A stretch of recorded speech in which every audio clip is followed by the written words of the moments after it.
Hey, did you know that more than 90% of our viewers listen every night but haven't subscribed yet? If you enjoy these gangster sleep stories, don't forget to subscribe and hit the notification bell. It's completely free and helps us keep these underworld tales alive. Now, get comfortable, unwind, and drift into tonight's story. On a winter night along the Detroit River in the early years after Prohibition, the water looked calm from the shore. Across the narrow channel, the orange glow of Windsor, Ontario, blurred in the mist. Between the two cities, small craft moved quietly over dark water, their engines dimmed, their cargo hidden under tarps or beneath false floors. Patrol boats traced arcs of light across the surface, searching for shapes that shouldn't be there. On land, agents in overcoats waited along back roads, watching for the sudden flash of headlights that might signal another illegal crossing.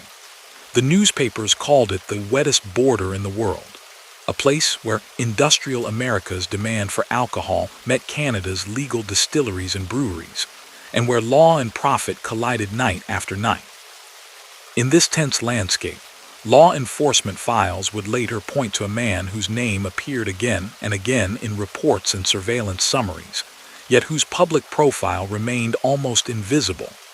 Joseph Zerilli was not the loudest or most flamboyant figure of his era. He rarely gave statements, avoided public spectacles, and left behind few quotable lines. But in the confidential memoranda of federal agents and local detectives, his name returned with persistence, attached to words like suspected organizer, suspected leader, high-level figure. His influence, they believed, reached from small neighborhood bars to shipping companies, from quiet social clubs to the docks along the river. To many officials, he came to personify a new era of organized crime, less about street brawls and more about networks, alliances, and steady, calculated profit. Yet the man those files described did not begin life on the riverfront or in the back rooms of Detroit taverns. He was born an ocean away, in a landscape of stone villages and windswept fields, at a time when the modern industrial world was only beginning to intrude on the lives of rural families. To understand how Joseph Zerilli became one of the most significant underworld figures in Detroit's history, it is necessary to return to the world into which he was born, and to the forces, economic, social, and political, that pushed him, and so many like him, across the Atlantic and into a city struggling to absorb wave after wave of new arrivals. Joseph, or Giuseppe, Zerilli entered the historical record on December 10, 1897, in Terracini, a coastal town in the province of Palermo in northwestern Sicily. Terracini looked out over the Tyrrhenian Sea, its economy traditionally tied to fishing, small-scale agriculture, and seasonal work. The Italy of his childhood was a young nation-state still grappling with the consequences of unification. The promises of the new Italian kingdom, modern government, fair taxation, national development, had largely bypassed much of the rural South and the islands. For families in places like Terracini, daily life was marked by uncertainty, limited opportunity, and deep social hierarchies that favored large landowners and local power brokers. Reliable documentation about Zerilli's earliest years is sparse. The surviving records tell us little about his family's exact circumstances beyond their origins in this small Sicilian town. Historians, working from census lists, emigration registers, and local accounts, describe a community where children typically left school early to assist with family work, and where literacy, if acquired, was often rudimentary. It is reasonable to assume that young Giuseppe's education followed this pattern: basic instruction when available, then an early transition into whatever labor the family required.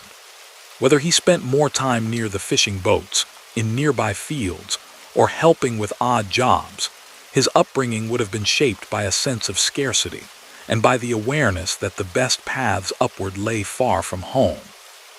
In the late 19th and early 20th centuries, Sicily experienced what some historians have called a migration fever.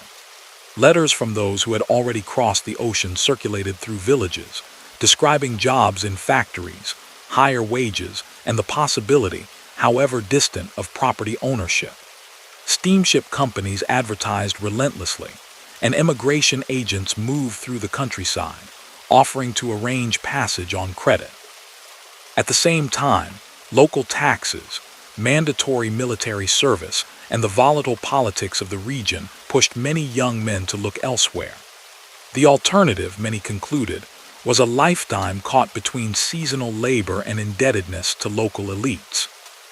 Sicily at that time also had to contend with the phenomenon that would later be labeled the Sicilian Mafia.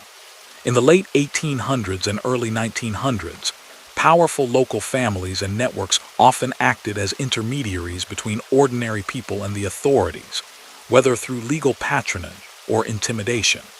Protection payments and informal mediation in disputes were part of the social fabric in some regions. However, there is no solid evidence that the young Giuseppe was directly involved in any formal criminal organization while still in Sicily. What is clear is that he grew up in an environment where informal power, loyalty to one's village or kin, and distrust of distant government were deeply ingrained, a cultural background that many future migrants carried with them, consciously or not, to the United States. By the time Zerilli reached his mid-teens, the stream of Sicilian migrants heading for North America had become a flood. Detroit, while not as famous an immigrant gateway as New York or Chicago, was beginning to appear more frequently in letters home. The rapid expansion of the automobile industry had transformed it from a regional commercial city into one of the fastest-growing industrial centers in the world. Companies like Ford, Packard, and Dodge needed workers, thousands of them, to keep assembly lines moving and foundries running. Recruiters and word-of-mouth networks drew Southern Italians, Poles, Lebanese, African Americans from the American South, and others into the city's orbit. Around 1914, records show, Giuseppe Zerilli joined that wave. Passenger manifests and immigration entries from that period indicate that a young man of his name and age left Sicily and made the journey across the Atlantic, heading for relatives or acquaintances already settled in the United States. Like most migrants of his social background, he would have traveled in steerage, the least expensive and most crowded section of the ship. Upon arrival, he passed through the standard medical and legal inspections at an American port of entry, part of a system that both facilitated mass migration and reflected the era's anxieties about undesirable newcomers. Once cleared, he was free to continue inland, toward the industrial Midwest and the city whose growth seemed, to many observers, almost unstoppable. Detroit in the mid-1910s was a city in transition. Bursting at the seams, streets that had once been lined with modest houses and small shops were giving way to factories, warehouses, and transportation depots.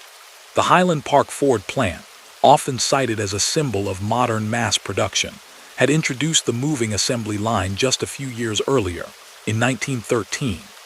The famous promise of a $5 workday attracted global attention, though in practice, many workers found the pace grueling and the conditions intense. Housing could not keep up with demand. New arrivals crowded into boarding houses and subdivided flats, often sharing narrow rooms with strangers from the same region or village.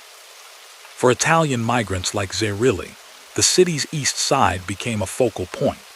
There, near markets and railroad tracks, small Italian groceries, bakeries, and social clubs appeared, creating what contemporaries sometimes simply called the Italian colony.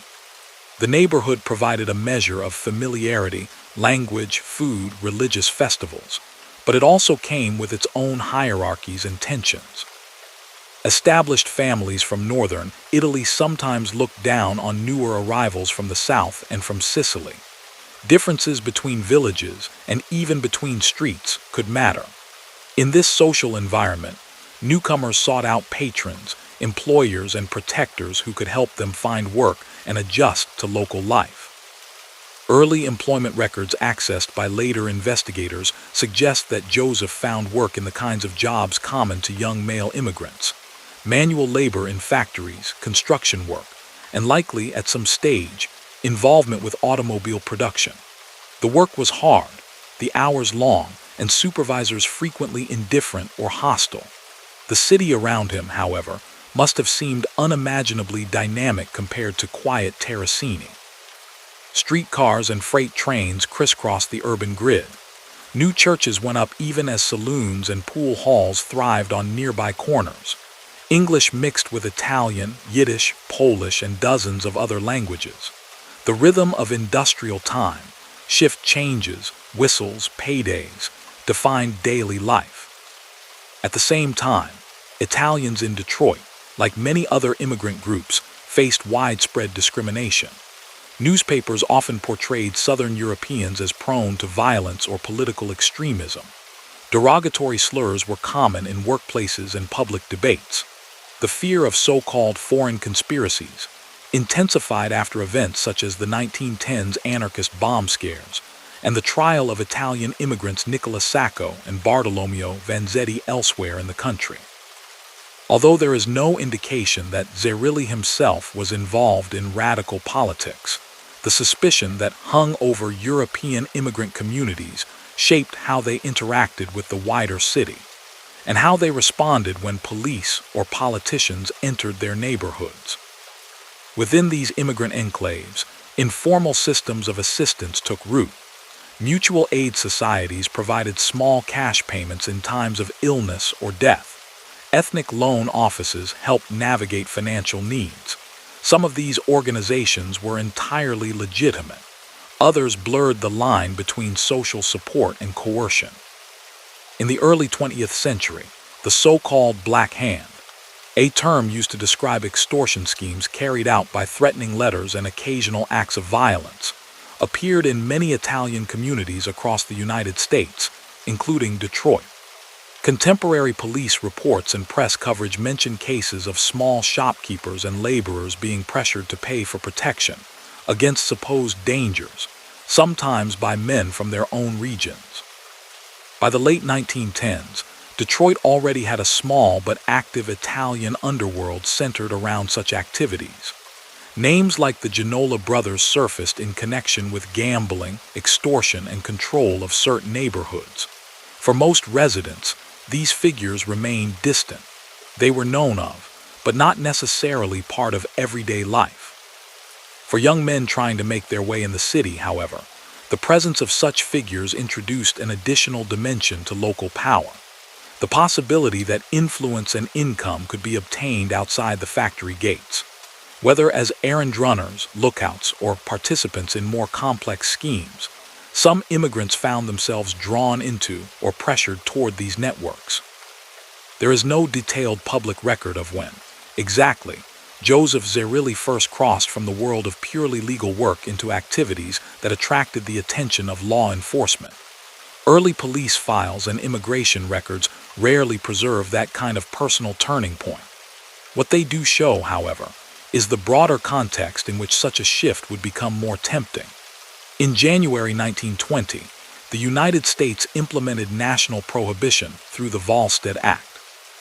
The sale, production, and transport of alcoholic beverages became illegal under federal law. In practice, this did not eliminate demand. It merely changed the legal status of an enormous existing market. For Detroit, prohibition would prove transformative.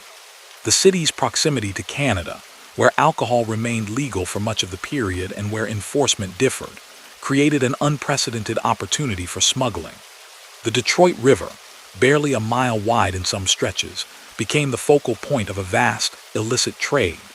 Small boats, larger vessels, and even in winter, sleds crossing frozen sections of the river carried liquor from Canadian suppliers to American buyers. Warehouses, garages, basements, and even churches were repurposed as storage sites. Restaurants and bars went dry in name only, transferring alcohol service to back rooms or members-only clubs. In this environment, earnings from bootlegging dwarfed what a laborer could make on an assembly line. While the work carried serious risks, fines, imprisonment, violence from rivals, It also offered the kind of rapid economic mobility otherwise inaccessible to someone with limited education and social status. It is in this tumultuous period that Joseph Zerilli's name begins to appear more consistently in law enforcement and press accounts. Investigative summaries from later decades describe him, retrospectively, as having been involved by the early 1920s in the networks that moved alcohol and distributed it through Italian neighborhoods and beyond, though the exact timing and scale of his early activities remained somewhat unclear. Detroit's illicit liquor economy was competitive and complex. The Jewish-dominated Purple Gang controlled significant aspects of the trade in certain districts, known for their willingness to use intimidation to protect their supply lines.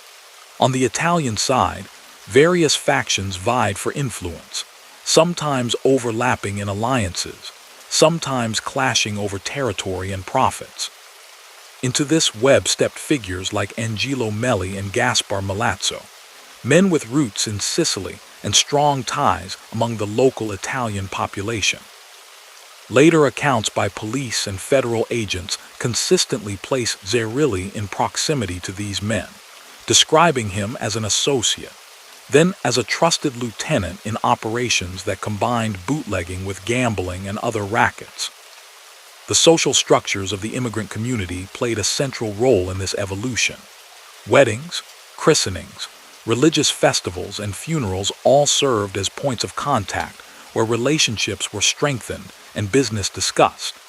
As the 1920s progressed, Joseph's life also followed the expected pattern of many young men in his community. He married within the Italian enclave and began to raise a family. The need to provide for that family, combined with the example of older, more established figures whose lifestyle suggested success beyond factory wages, likely reinforced the pull of increasingly organized illegal enterprises. In many such cases, legitimate and illegitimate spheres overlapped. A man might hold a formal job as a cover while participating in smuggling or enforcement for a local group. At this stage in his life, the portrait of Joseph Zerilli that emerges from the historical record is still more suggestive than complete. He appears in city directories at various addresses on the east side, typically in working-class neighborhoods. Occasional minor arrests or mentions in local police logs hint at a man known to authorities, but not yet central enough to warrant major public attention. In interviews decades later, law enforcement veterans would describe him as someone who learned quietly, who observed how others operated during Prohibition's chaotic early years. By the mid-1920s, when the highest profits often went to those who could negotiate, mediate disputes, and maintain stable business relationships rather than those who simply wielded force, qualities of patience and caution became professional assets. While Joseph navigated this shifting landscape, the city around him was also changing profoundly. The great migration of African Americans from the rural South accelerated, intensifying competition for housing and jobs, and altering the city's racial and political dynamics. Labor unrest grew as workers confronted the harsh realities behind the promise of industrial prosperity. Police forces expanded and modernized, partly in response to the challenges of enforcing prohibition. Newspapers ran almost daily stories about raids on stills, shootouts between rival groups, and corruption scandals involving officials on the take. Public discourse about crime increasingly linked it to the figure of the foreign-born gangster, feeding nativist movements that demanded stricter immigration controls. This climate had direct implications for men like Zerilli. As anti-immigrant sentiment grew, federal authorities began to look more closely at the legal status of non-citizens with criminal records. Deportation became not just a theoretical risk, but a practical weapon, used in high-profile cases to remove suspected organized crime figures. For a Sicilian-born resident of Detroit whose livelihood was drifting toward illegality, it was essential to remain as far as possible from convictions that could provide grounds for expulsion from the country. That necessity, in turn, encouraged strategies that emphasized insulation from direct exposure, working through intermediaries, avoiding public outbursts, and appearing, whenever possible, as a modest, unremarkable businessman or laborer. By the end of the 1920s, Prohibition had turned Detroit into one of the nation's most contentious battlegrounds between law enforcement and organized crime. In the shadows of this conflict, Joseph Zerilli had moved from being just another Sicilian immigrant struggling to make ends meet to someone whose name surfaced, quietly but repeatedly, in the notes of detectives and federal agents. The boy from Terracini had become part of a new, distinctly American story. The rise of structured criminal organizations that blended old-world bonds with the opportunities and pressures of a rapidly industrializing society. The full extent of his influence was not yet visible, even to those tasked with tracking him. For now, he remained a figure on the periphery of public awareness, even as the patterns of his life, and the network around him, were setting the stage for the decades of notoriety that would follow. As the 1920s moved deeper into their second half, Detroit's streets carried a double rhythm. By day, factory whistles and streetcar bells set the pace. By night, a quieter system came alive. Car horns used as codes, shaded lamps in upstairs windows, and the steady movement of bottles and barrels through alleys and basements. For thousands of residents, Prohibition had created a shadow economy that touched nearly every block. Some bought a bottle for a weekend party. Others poured drinks in improvised bars. A smaller group coordinated the entire chain, from the riverside docks to the speakeasy door. In that smaller group, investigators would later say, Joseph Zerilli was becoming steadily more important. The picture of his role comes into focus only gradually. Police and federal files from the late 1920s rarely describe him as the man in charge. Instead, they place him within a network of Sicilian-born figures who were moving to coordinate and pacify a turbulent underworld. Among those names, two in particular stood out: Angelo Melli and Gaspar Malazzo. Both men, like Zerilli, had roots in western Sicily. Both were older and more established.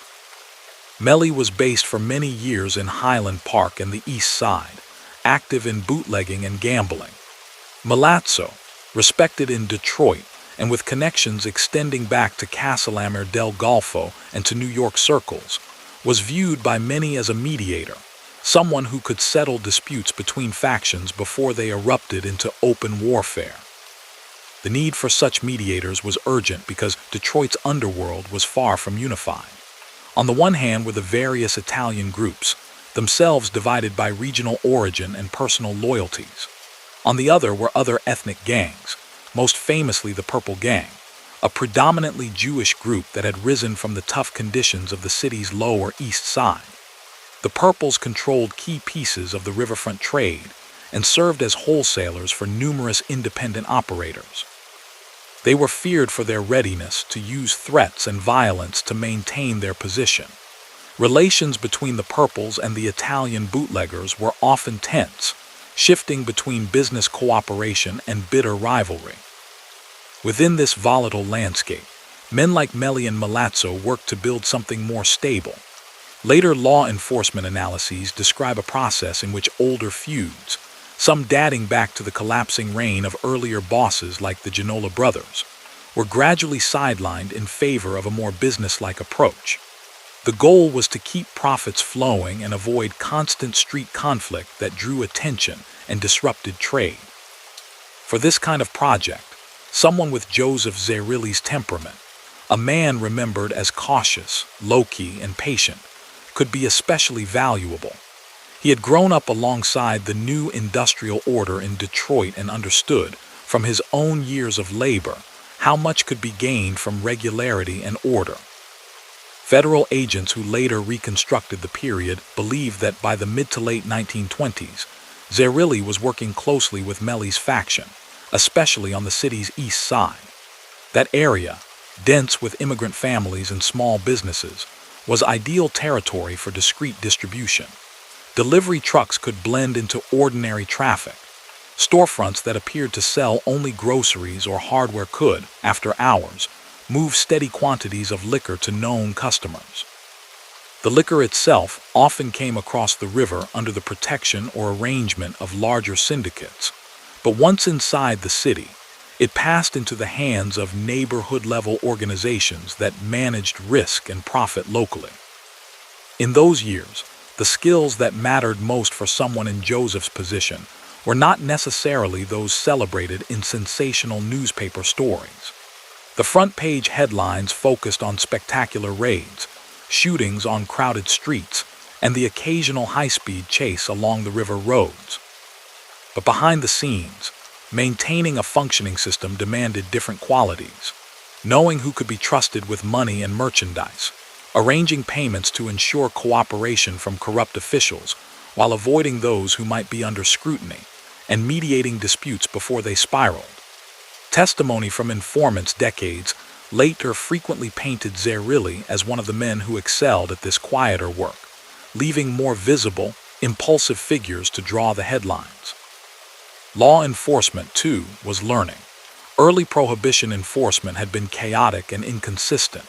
By the late 1920s, federal agents and local police units had gained experience, improving their methods and their intelligence networks. Raids became more coordinated, surveillance more systematic. Investigators began mapping connections between people and places, rather than treating each arrest as an isolated case. Names like Milazzo, and Zerilli appeared on lists compiled in offices far from the neighborhoods where those men lived. They were not always the first targets, but they were marked as persons of interest, possible leaders rather than mere participants. Even as enforcement grew more organized, corruption remained a chronic problem. Some officials, poorly paid and confronted with temptations that dwarfed their salaries, agreed to look the other way for regular payments. Others balanced periods of genuine enforcement with selective tolerance of certain operations. For underworld figures, this inconsistent environment posed both risks and opportunities. It was possible, with money and planning, to secure pockets of relative safety. But any miscalculation could expose an entire network. Here again, Joseph's capacity for calculated caution seems to have mattered. He avoided ostentatious displays that might provoke public anger or political backlash. Instead, he projected the image of a modest businessman rooted in his community. Beyond Detroit, a larger drama was unfolding that would eventually sweep through the city's Italian underworld. In New York, tensions between rival Italian-American factions escalated into what became known as the Castellammer's War, a brutal power struggle from 1930 to 1931. On one side stood the forces aligned with Giuseppe, Joe the Boss Masseria, representing established interests. On the other were those connected to Salvatore Maranzano and various families of Castellammer del Golfo origin. The conflict resulted in a reshaping of leadership in New York and laid the foundations for the later commission system that attempted to regulate disputes among major crime families nationwide. Detroit was not directly part of the street battles in New York, but it was linked by personal and regional ties. Gaspar Milazzo, a central figure in Detroit's Sicilian community, had long-standing connections to Castellammer's networks. By 1929, he was increasingly seen as a bridge between Detroit's various Italian factions and influential figures in New York and elsewhere. Police intelligence reports from the time, though fragmentary, suggest that Milazzo tried to maintain a degree of neutrality and to keep Detroit from being drawn into open warfare. His efforts, however, were carried out in an atmosphere where suspicion was high and trust was fragile. On May 31, 1930, that tension erupted into a defining moment for Detroit's underworld. Milazzo and an associate were lured to a fish market on Verner Highway under the pretense of a business meeting. There, they were ambushed and killed. The attack was not described in graphic detail in official reports, but its impact was immediately clear. For the Italian community and for law enforcement, the killing signaled a serious internal rupture. Newspapers highlighted the case as evidence that national criminal power struggles had reached into Detroit. Federal and local agencies scrambled to determine who had ordered the attack and what alliances it reflected. The historical record does not place Joseph Zerilli at the scene, nor does it definitively tie him to the planning of the attack. Accounts by later informants and investigators are cautious in assigning blame. What can be said with confidence is that the aftermath of Milazzo's murder accelerated a reorganization of underworld leadership in Detroit. The killing removed a major broker of stability and forced surviving factions to either continue fighting or find a new arrangement. In this period of uncertainty, the qualities associated with Zerilli, discretion, organizational ability, and a preference for structured cooperation over public conflict, became increasingly valuable to those attempting to rebuild a workable order. Out of that reorganization emerged what later came to be known, both in criminal circles and in law enforcement files, as the Partnership. Unlike some other cities where a single dominant boss stood clearly above all others, Detroit's Italian underworld began to function more like a consortium of leading figures. Different men controlled different neighborhoods and enterprises, but they shared a common interest in preventing destructive wars and in coordinating responses to outside threats, including law enforcement pressure and the ambitions of non-Italian groups. In this evolving structure, sources from the 1930s and 1940s consistently place Joseph "Joe" Zerilli among the foremost leaders. William "Black Bill" Taco, another Sicilian immigrant with long-standing local ties, is widely described as one of the central figures in this new arrangement. Angelo Melli, veteran of earlier battles and skilled in building alliances, played a key advisory role. Federal analyses written years later would state that, following the turmoil around 1930, Taco was recognized internally as the official head, with Zerilli functioning as a powerful deputy and eventual heir apparent. From that point forward, investigators no longer regarded Joseph as a peripheral lieutenant. He was now, in their view, in the inner circle guiding strategy. The shift coincided with the closing chapter of Prohibition. By the early 1930s, public support for the nationwide ban on alcohol was eroding. The economic crisis of the Great Depression made the potential tax revenue from legal alcohol increasingly attractive to politicians. Enforcement budgets were strained. Jurors and local officials, exposed for more than a decade to the everyday reality of illicit drinking, were less inclined to treat such offenses as serious moral violations. In December 1933, the ratification of the 21st Amendment repealed national prohibition, abruptly transforming the legal landscape on which Detroit's illicit liquor empire had been built. For many smaller operators, the end of prohibition was devastating. The quick profits that had drawn them into bootlegging disappeared as legal breweries, distilleries, and licensed distributors reclaimed the market. But for someone in Joseph Zerilli's position, with established connections, capital, and a growing organizational apparatus, the challenge was different. The question was not how to survive without bootlegging, but how to redirect resources and personnel into other revenue streams while maintaining the discipline and cohesion that had been forged during the dry years. Evidence suggests that even before repeal, Detroit's Italian underworld had already been diversifying.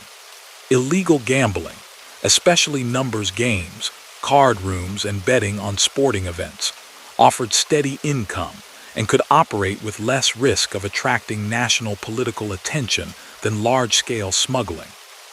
Some groups invested in legitimate businesses that could serve as both profit centers and fronts: restaurants, vending companies, small manufacturing firms, and later, taverns and bars operating fully within the law but owned or influenced by people connected to the partnership.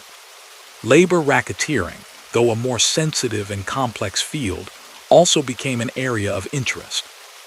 As the city's powerful industrial unions provided new points of contact between organized crime and the legitimate economy. Regarding Joseph specifically, law enforcement reports from the mid-1930s begin to refer to him less often in direct connection with any one illegal enterprise, and more as a top figure, presumed to oversee or profit from a range of activities. Raids on gambling dens or illegal liquor operations would occasionally turn up associates linked to him or to his close partners, even if his own name did not appear on leases or business licenses. Informants described him as someone who preferred to keep his distance from routine criminal acts, limiting his exposure while relying on trusted intermediaries. This distance made prosecutions difficult. Files filled with suspicions and patterns, but hard evidence directly tying him to specific crimes was sparse. On the surface, the life he presented to the broader public was unremarkable. He lived in comfortable but not ostentatious homes, initially in the same general areas of the city where many Italian families had settled.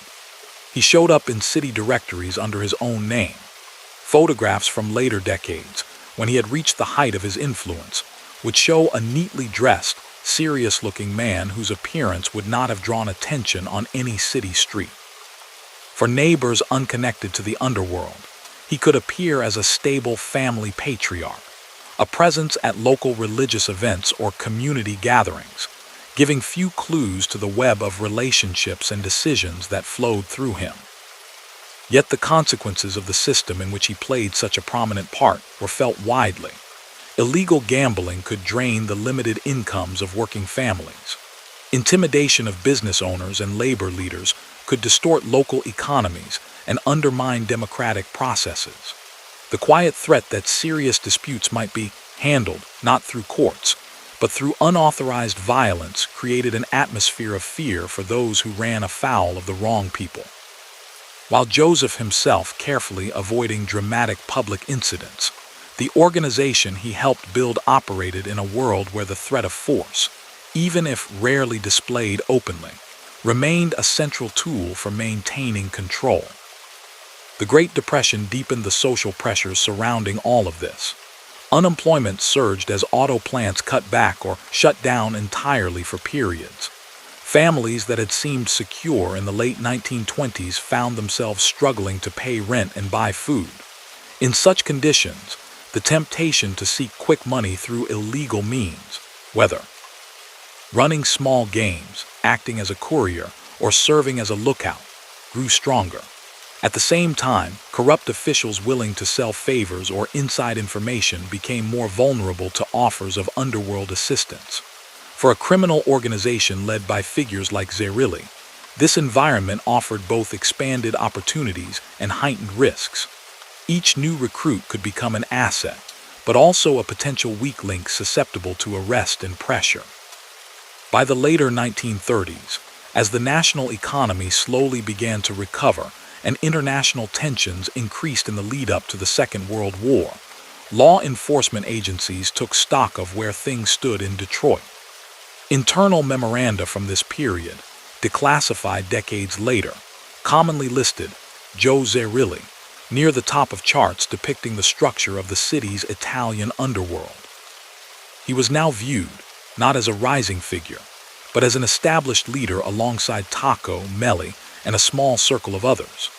Chicago and New York might draw more headlines, but within their own jurisdiction, Detroit-based agents and detectives understood that any serious effort to challenge organized crime would, sooner or later, have to reckon with the careful, reserved man from Terracini who had quietly climbed to the upper levels of power. He had come a long way from steerage-class passage and factory floors. The forces that shaped his early path, migration, prohibition, industrialization, and ethnic discrimination, had pushed him into a role that combined old-world traditions of loyalty and silence with new-world opportunities presented by mass production and lax regulation. As the 1930s gave way to a new decade and a new wartime economy, the structures he helped build would be tested yet again, this time under the scrutiny of a federal government increasingly aware of and concerned about the reach of organized crime across the United States. On summer evenings in early 1940s Detroit, the glow from the auto plants lit the sky long after the sun had set. As the United States shifted into wartime production, factories that had once turned out coupes and sedans now produced tanks, aircraft engines, and munitions. Thousands of workers poured through the gates at shift change, lunch pails in hand, uniforms and overalls stained with oil and metal dust. The city, which had grown quickly during the 1910s and 1920s, swelled again as new arrivals came for defense jobs. Official slogans celebrated the arsenal of democracy, and in many ways Detroit earned the title. Yet alongside this official story of patriotic production, another, much quieter system continued to operate. A network of hidden rooms, back doors, coded telephone calls, and cash transactions that linked the booming wartime economy to a set of men whose names almost never appeared in public celebratory speeches.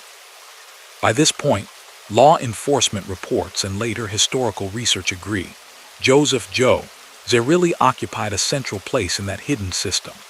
The loose federation of Sicilian and other Italian-born racketeers that had been coalescing in the late 1920s and early 1930s had settled into a more defined structure. After the upheaval surrounding the murder of Gaspar Milazzo and the end of Prohibition, a new order slowly took hold. Investigators came to refer to it as the Detroit Partnership, emphasizing the cooperative nature of its leadership. Within that arrangement, William "Black Bill" Taco was recognized as one of the key figures, with Angelo Melli as a strategist and peacemaker. Increasingly, however, internal sources and official memoranda alike identified Zerilli as the man guiding daily operations, and over time, as the principal authority. The transition was not marked by a single dramatic moment. Instead, it emerged from a series of practical necessities. Prohibition's end had stripped away the liquor monopoly that had fueled the Underworld's rapid growth. To keep their organization intact, Detroit's leading figures needed to find new, sustainable sources of income, and to develop a way of operating that would avoid the destructive public turf wars of the previous decade. Those who rose within this new order tended to be less flamboyant and more methodical. According to later interviews with informants and retired officers, these were precisely the qualities that made Joseph stand out. He avoided nightclubs favored by publicity-seeking gangsters. He did not deliver boastful quotes to reporters. Instead, he spent long hours in private meetings, often in modest offices or back rooms, discussing percentages, territories, and the distribution of risk. The wartime economy both widened and complicated the field in which this leadership had to operate. On the one hand, jobs were plentiful. The desperation of the worst Depression years eased as defense contracts flooded into Detroit's factories. Auto companies hired in huge numbers. Women entered industrial work in unprecedented proportions. African Americans continued to arrive from the South, accelerating demographic shifts. This surge brought money into working-class neighborhoods, and with it, an increased appetite for gambling and other forms of entertainment. On payday evenings, workers lined up at neighborhood bars, restaurants, and social clubs, spaces where betting on cards, dice, and sporting events often took place in side rooms or behind drawn curtains. On the other hand, the federal government imposed rationing and price controls to support the war effort. Gasoline, tires, sugar, meat, and other commodities were restricted. This created opportunities for black market dealing in ration coupons and scarce goods. In many American cities, organized crime groups moved quickly to exploit these new possibilities. Detroit was no exception. While surviving documents rarely link specific black market schemes directly to Joseph by name, reports compiled during and after the war make clear that the partnership as a whole took advantage of wartime conditions. Unscrupulous suppliers, corrupt warehouse workers, and dishonest clerks at ration boards became part of a wider network that could move both legal and restricted items where demand and prices were highest. One area where the Underworld's presence is particularly well documented during these years is gambling. with horse racing legal in Michigan under regulation, and with sports betting and numbers games thriving informally, opportunities abounded. Police raids throughout the 1940s struck at bookmakers, dice games, and policy operations in various neighborhoods. The names of those arrested and fined rarely included top-level leaders. Instead, they were small operators, clerks, and intermediaries. Behind them, investigators believed, stood a more stable management structure that controlled major bookmaking operations, set odds, and negotiated arrangements with corrupt officials where possible. In federal and state intelligence reviews, that structure was consistently linked to the group headed by Taco, Melli, and Zerilli. Labor, too, became a contested field. The dramatic rise of the United Auto Workers, especially after the successful sit-down strike at General Motors in Flint in 1936-1937, had transformed industrial relations. By the early 1940s, the UAW had established itself as a powerful force in Detroit's plants, bargaining for wages, hours, and working conditions. Other unions, Teamsters, building trades, service workers, also gained strength. For organized crime, unions offered both a threat and an opportunity. A union that remained independent could resist extortion and report intimidation to authorities. But a union whose officers were compromised, bribed, or themselves engaged in corrupt practices could serve as a gateway to lucrative rackets, bid rigging, kickbacks from suppliers, control over job placements, and more. The historical record on the exact timing and depth of Detroit's Italian underworld involvement in specific unions is cautious and sometimes contradictory. However, enough evidence exists, in the form of grand jury testimony, internal union investigations, and law enforcement correspondence, to confirm that by the mid-1940s, figures associated with the partnership had begun exploring ways to influence certain locals and industries. Some of this activity would blossom into fuller-fledged labor racketeering in later decades. In the wartime years, the pattern seems to have been more tentative, cultivating contacts, testing vulnerabilities, and learning which sectors were most accessible. Joseph's own role in these early labor ventures appears to have been supervisory rather than direct, consistent with his broader approach.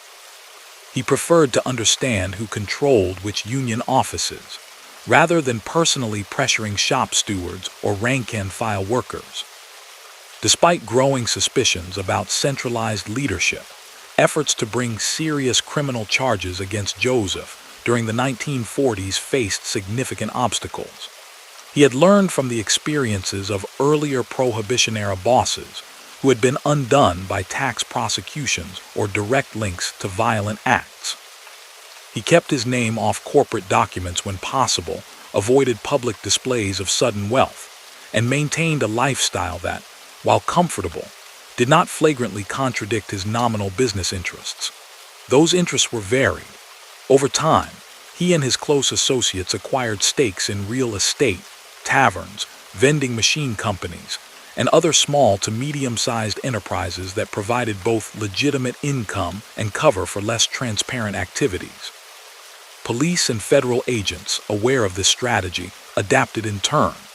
They began compiling intelligence files that aggregated data on associations, meetings, telephone calls, and financial movements.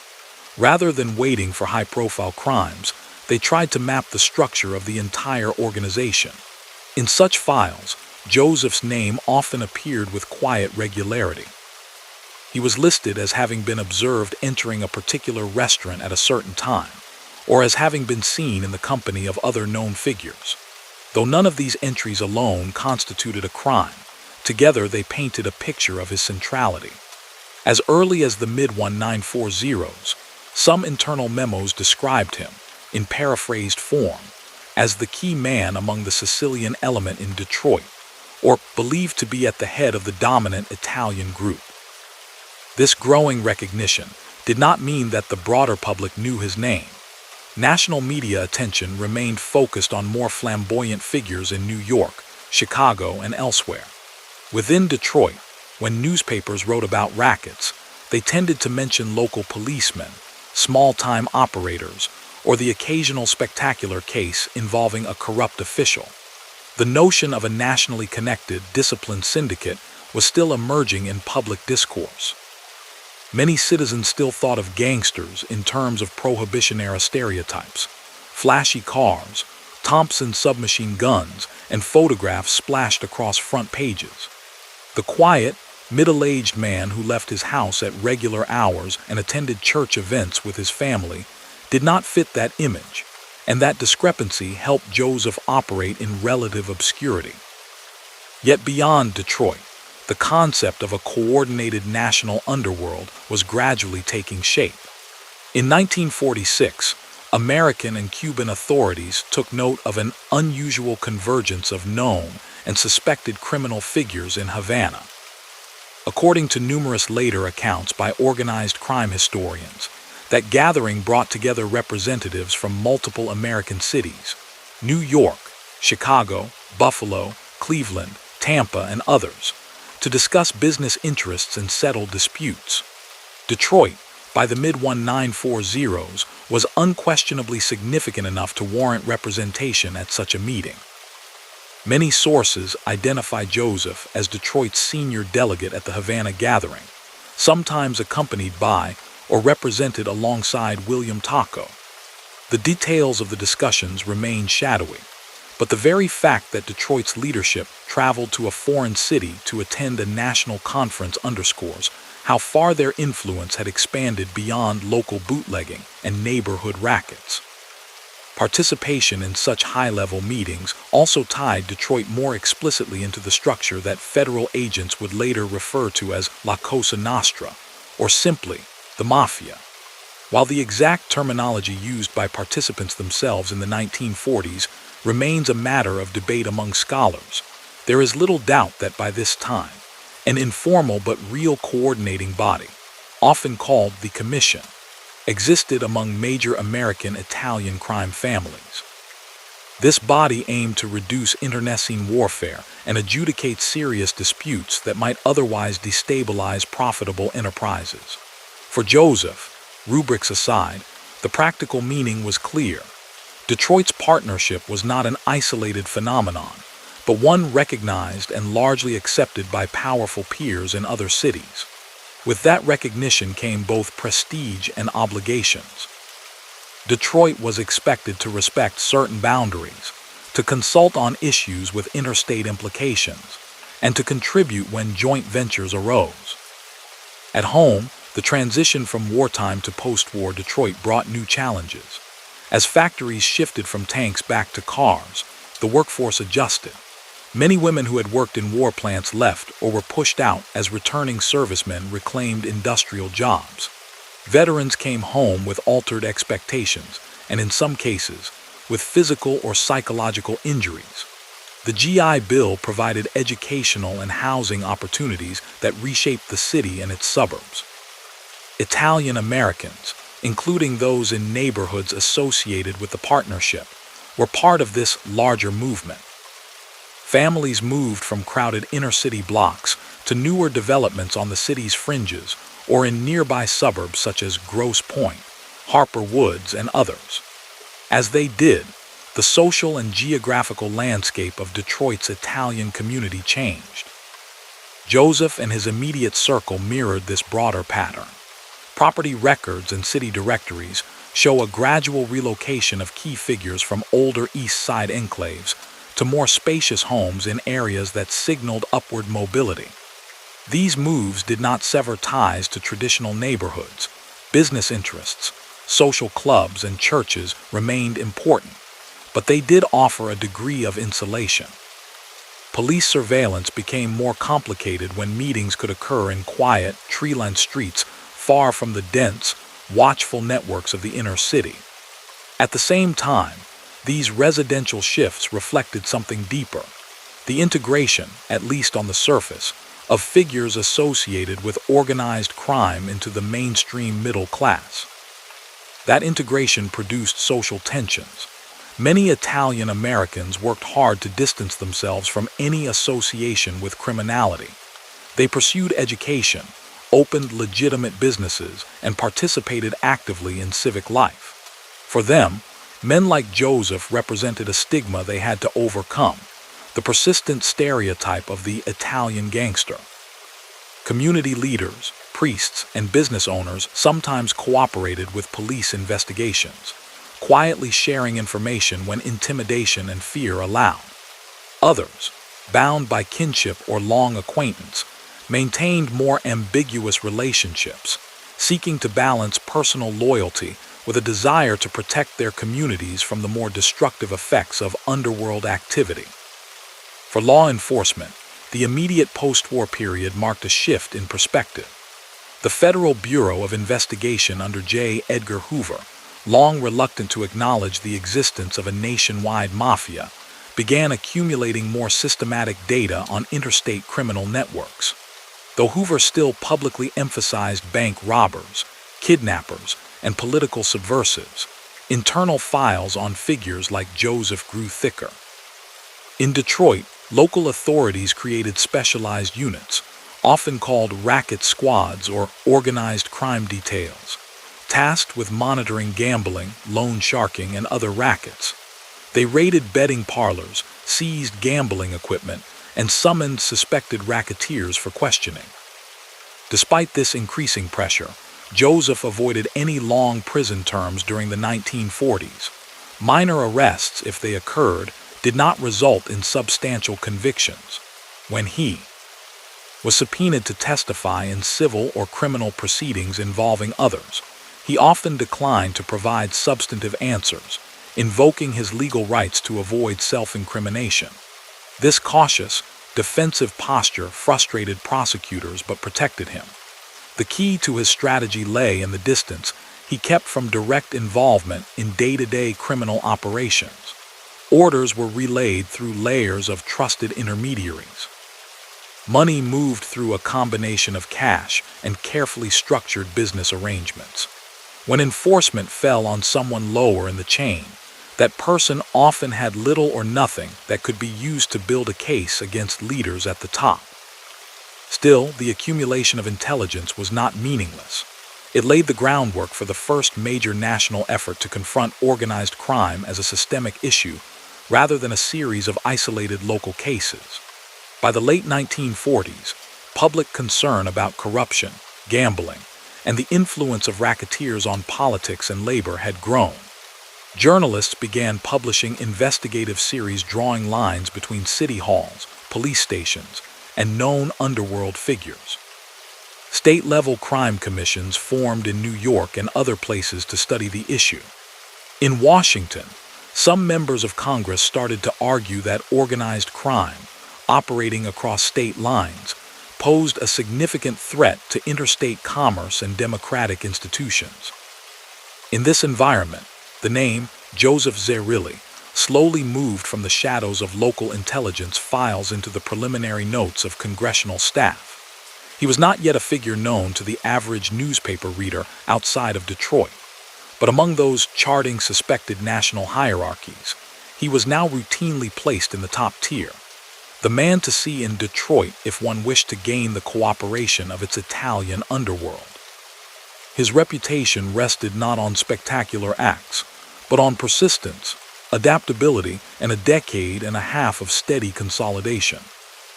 The cost of that consolidation in human terms was borne mostly by those far below him in the hierarchy and by the communities where his organization operated.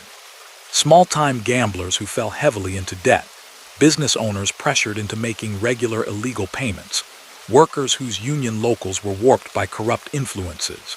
These were the people whose choices and chances were constrained by a system that Joseph helped shape and from which he benefited. Their stories rarely made headlines.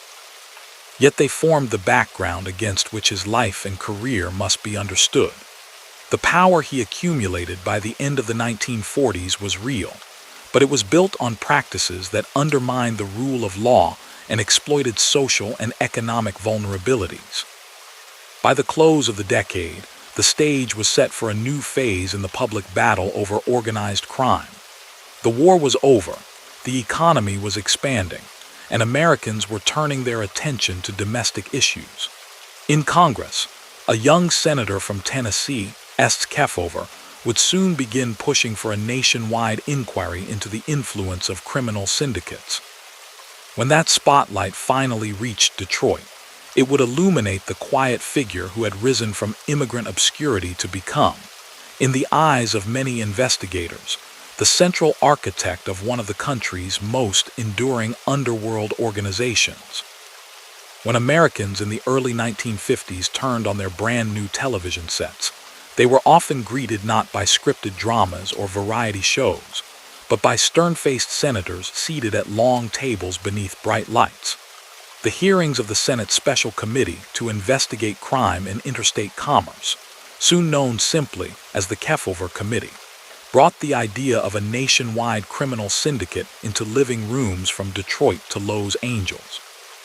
Viewers saw bookmakers, gamblers, police chiefs, and suspected racketeers raise their right hands, dodge questions, or sit in stony silence as senators pressed them on their income, their associates, and the meaning of whispered phrases caught on wiretaps. It was the first time many ordinary citizens had heard the term organized crime used in a modern sense. For investigators who had spent the previous 2 decades compiling quiet files, this explosion of public attention was both an opportunity and a complication. The committee, chaired by Senator Kefauver of Tennessee, sought to trace the web of illegal gambling and corruption across state lines, asking where local crime ended and national organization began. Detroit, long known to insiders as a significant center of underworld activity, received its share of attention. Witnesses spoke of bookmaking operations, political payoffs, and the influence of a cohesive Italian group, sometimes called simply the combination or the partnership. In those televised sessions and in the dense printed reports that followed, one name appeared with increasing regularity: Joseph Zerilli. He was rarely the man at the witness table, partly through careful legal maneuvering and partly through a lifelong commitment to staying out of the spotlight. He managed to avoid the most dramatic public interrogations. But he surfaced in the testimony of others and in the committee's internal summaries, described as the key figure behind Detroit's Italian rackets, a man who, according to law enforcement, quietly set policy and resolved disputes while others took the visible risks. The Kefauver hearings did not end organized crime in Detroit or anywhere else. They did, however, alter the environment in which men like Joseph operated. Activities that had once been regarded locally as almost routine, backroom gambling, payoffs for protection, influence in city contracts, were reframed in national terms as parts of a larger pattern undermining public institutions. State and local officials who had previously tolerated or even accommodated certain rackets now faced public criticism and electoral pressure. Federal agencies that had treated organized crime as a secondary issue were pushed to devote more resources to understanding and confronting it. For Joseph, the new climate demanded an even higher level of caution. He was already known to Detroit detectives, the state police, and a growing list of federal agents. Now, his name was indexed in the files of Senate investigators and quoted in newspapers describing the committee's findings. When community members discussed the hearings in barbershops and on street corners, they might now attach a specific name, his, to what had previously been a more abstract notion of the mob. That recognition did not translate immediately into charges that stuck, but it signaled that anonymity was no longer an option. In response, the partnership continued a process that had been underway since the end of Prohibition, deepening its ties to ostensibly legitimate sectors of the economy. Gambling remained a core source of income, sports betting, numbers games. Card rooms and dice games provided steady cash flow, especially in working-class neighborhoods where other entertainment options were limited. Police raids regularly shut down specific operations, but the underlying system adapted quickly. A padlocked storefront on one block was balanced by a newly opened social club on another. Arrested operators were replaced by new ones, often drawn from the same pool of trusted families and associates. At the same time, the organization expanded further into businesses that allowed profits to be laundered and influence to be extended. Vending machine routes, cigarettes, jukeboxes, pinball, and later other amusement devices offered both revenue and a presence in bars, restaurants, and factories across the metropolitan region. Controlling the placement of those machines and the percentages paid to proprietors provided leverage that could be used in other negotiations. Real estate purchases, especially in growing suburbs, gave senior figures both comfortable homes and investment opportunities. In each case, ownership might be hidden behind layers of corporate registration and nominees, but investigators who followed the money often found the same small circle of names, with Joseph's near the top. Nowhere was the intersection between organized crime and legitimate power more sensitive than in the realm of labor. Detroit was a union town, and in the post-war years, the International Brotherhood of Teamsters in particular grew into one of the country's most powerful labor organizations. The Teamsters' rise was closely associated with James R. Jimmy Hoffa, a union official who had begun his career in Detroit and built a reputation as a fierce advocate for truck drivers and warehouse workers. Hoffa's willingness to confront employers made him popular among many members, but his methods and his choice of associates attracted intense scrutiny. Law enforcement and journalists would later argue that Hoffa maintained relationships with various underworld figures, including those in Detroit, to secure his position and advance union interests. The full extent and exact nature of those relationships remain subjects of historical debate. What is clear is that the Detroit partnership recognized the strategic importance of the Teamsters. Control over trucking routes, loading docks, and warehouse crews offered opportunities to influence the movement of goods and to secure contracts under favorable terms. Pension funds and union-controlled investments represented vast pools of capital that, if improperly handled, could be tapped for projects of interest to outside parties. In this complex environment, Joseph is generally described in surviving sources as a figure who oversaw relationships rather than managing any one union personally. He understood, according to later informants, the value of maintaining good lines of communication to influential labor leaders without drawing so close that either side's survival was wholly dependent on the other. That balance could be precarious. Congressional investigations, most notably the Senate Select Committee on Improper Activities in Labor and Management, led by Senator John L. McClellan with Robert F. Kennedy as chief counsel, held extended hearings in the late 1950s on corruption in unions, focusing heavily on the Teamsters and Hoffa. Witnesses spoke of underworld ties, sweetheart contracts, and misused pension funds. Detroit's situation was examined alongside that of other cities, reinforcing the impression that the line between labor power and criminal influence had become dangerously thin. While these national dramas unfolded, Detroit itself was changing rapidly. The prosperity of the 1950s brought new cars, new homes, and new consumer goods to many residents, but it also accelerated patterns of segregation and inequality. White families, including many of European immigrant background, increasingly moved from older city neighborhoods to suburbs, aided by federal housing policies and freeway construction. African American residents, constrained by discriminatory housing practices, were often crowded into a smaller set of neighborhoods, where housing conditions deteriorated and tensions mounted. Factories remained major employers, but automation and corporate decisions about plant locations began to reshape the city's economic geography. The Italian community, from which the partnership had originally drawn much of its membership and protection, was not immune to these shifts. Second and third generation Italian Americans entered colleges, professional occupations, and politics. They married outside the old village and regional networks, joined mainstream civic organizations, and in many cases firmly rejected any connection to organized crime.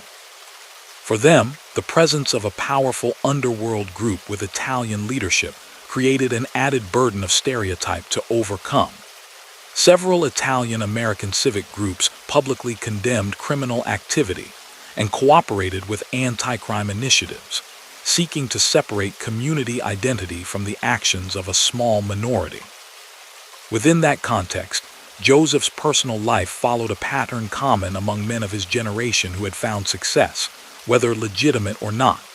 He moved his family into more affluent areas, sent children to better schools, and emphasized stability and discretion at home. Those who encountered him in these settings, neighbors, school officials, clergy, often described him as quiet, polite, and reserved. It was possible, at least for those not closely attuned to underworld news, to live near him without fully realizing the extent of his alleged influence. That duality, respectable family man to some, central figure in organized crime to others, is a recurring theme in accounts of his midlife years. Law enforcement's view by the mid-1950s was unambiguous. Internal FBI and state police documents, later released through archival research, consistently list him as the head of the Detroit Partnership, with William Taco, Angelo Melli, and a small roster of other names filling out the leadership tier. Surveillance teams tracked his movements as best they could, noting patterns, visits to certain restaurants, meetings in offices above seemingly innocuous storefronts, attendance at social functions where other known figures gathered. On a few occasions, tailing officers reported him traveling to other cities, feeding suspicions of intercity coordination. One event in particular crystallized the emerging picture of a national criminal network, the now famous meeting in Appalachian, New York, on November 14, 1957. That day, state troopers investigating suspicious activity on a rural estate stumbled upon a large gathering of prominent underworld figures from across the country. Some fled through the woods, others were detained and identified.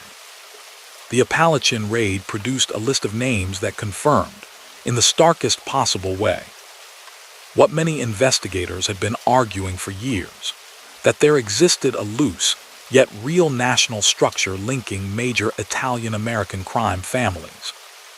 Whether Joseph himself attended the Appalachian meeting remains a point on which historical sources are not entirely consistent. Some lists compiled in the immediate aftermath included or speculated about Detroit representation. Later analyses differ on the exact roster. What is not in dispute is that authorities believed Detroit had interests significant enough to warrant inclusion in such national-level discussions. Even if Joseph was not physically present that day, the exposure of Appalachian heightened scrutiny of every known boss, including him. The FBI, which had previously downplayed the concept of a nationwide mafia, could no longer plausibly deny the existence of organized cooperation. Under increasing pressure, Director J. Edgar Hoover ordered an expansion of efforts to monitor and disrupt what his agents now routinely called La Cosa Nostra. In Detroit, this strategic shift translated into more wiretaps, more surveillance, and more attempts to recruit informants from within the partnership's extended network. Agents compiled detailed organizational charts listing supposed bosses, underbosses, capos, and soldiers, borrowing terminology from East Coast families and applying it with varying degrees of accuracy to the Detroit context. In most such charts, Joseph occupied the top box. His long-standing reputation for caution made him a difficult target.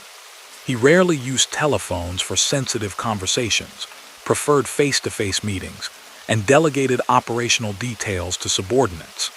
As a result, even when agents succeeded in intercepting calls or bugging premises, the recorded conversations often featured mid-level figures discussing instructions with only vague references to Joe or the old man. Occasional legal setbacks did occur.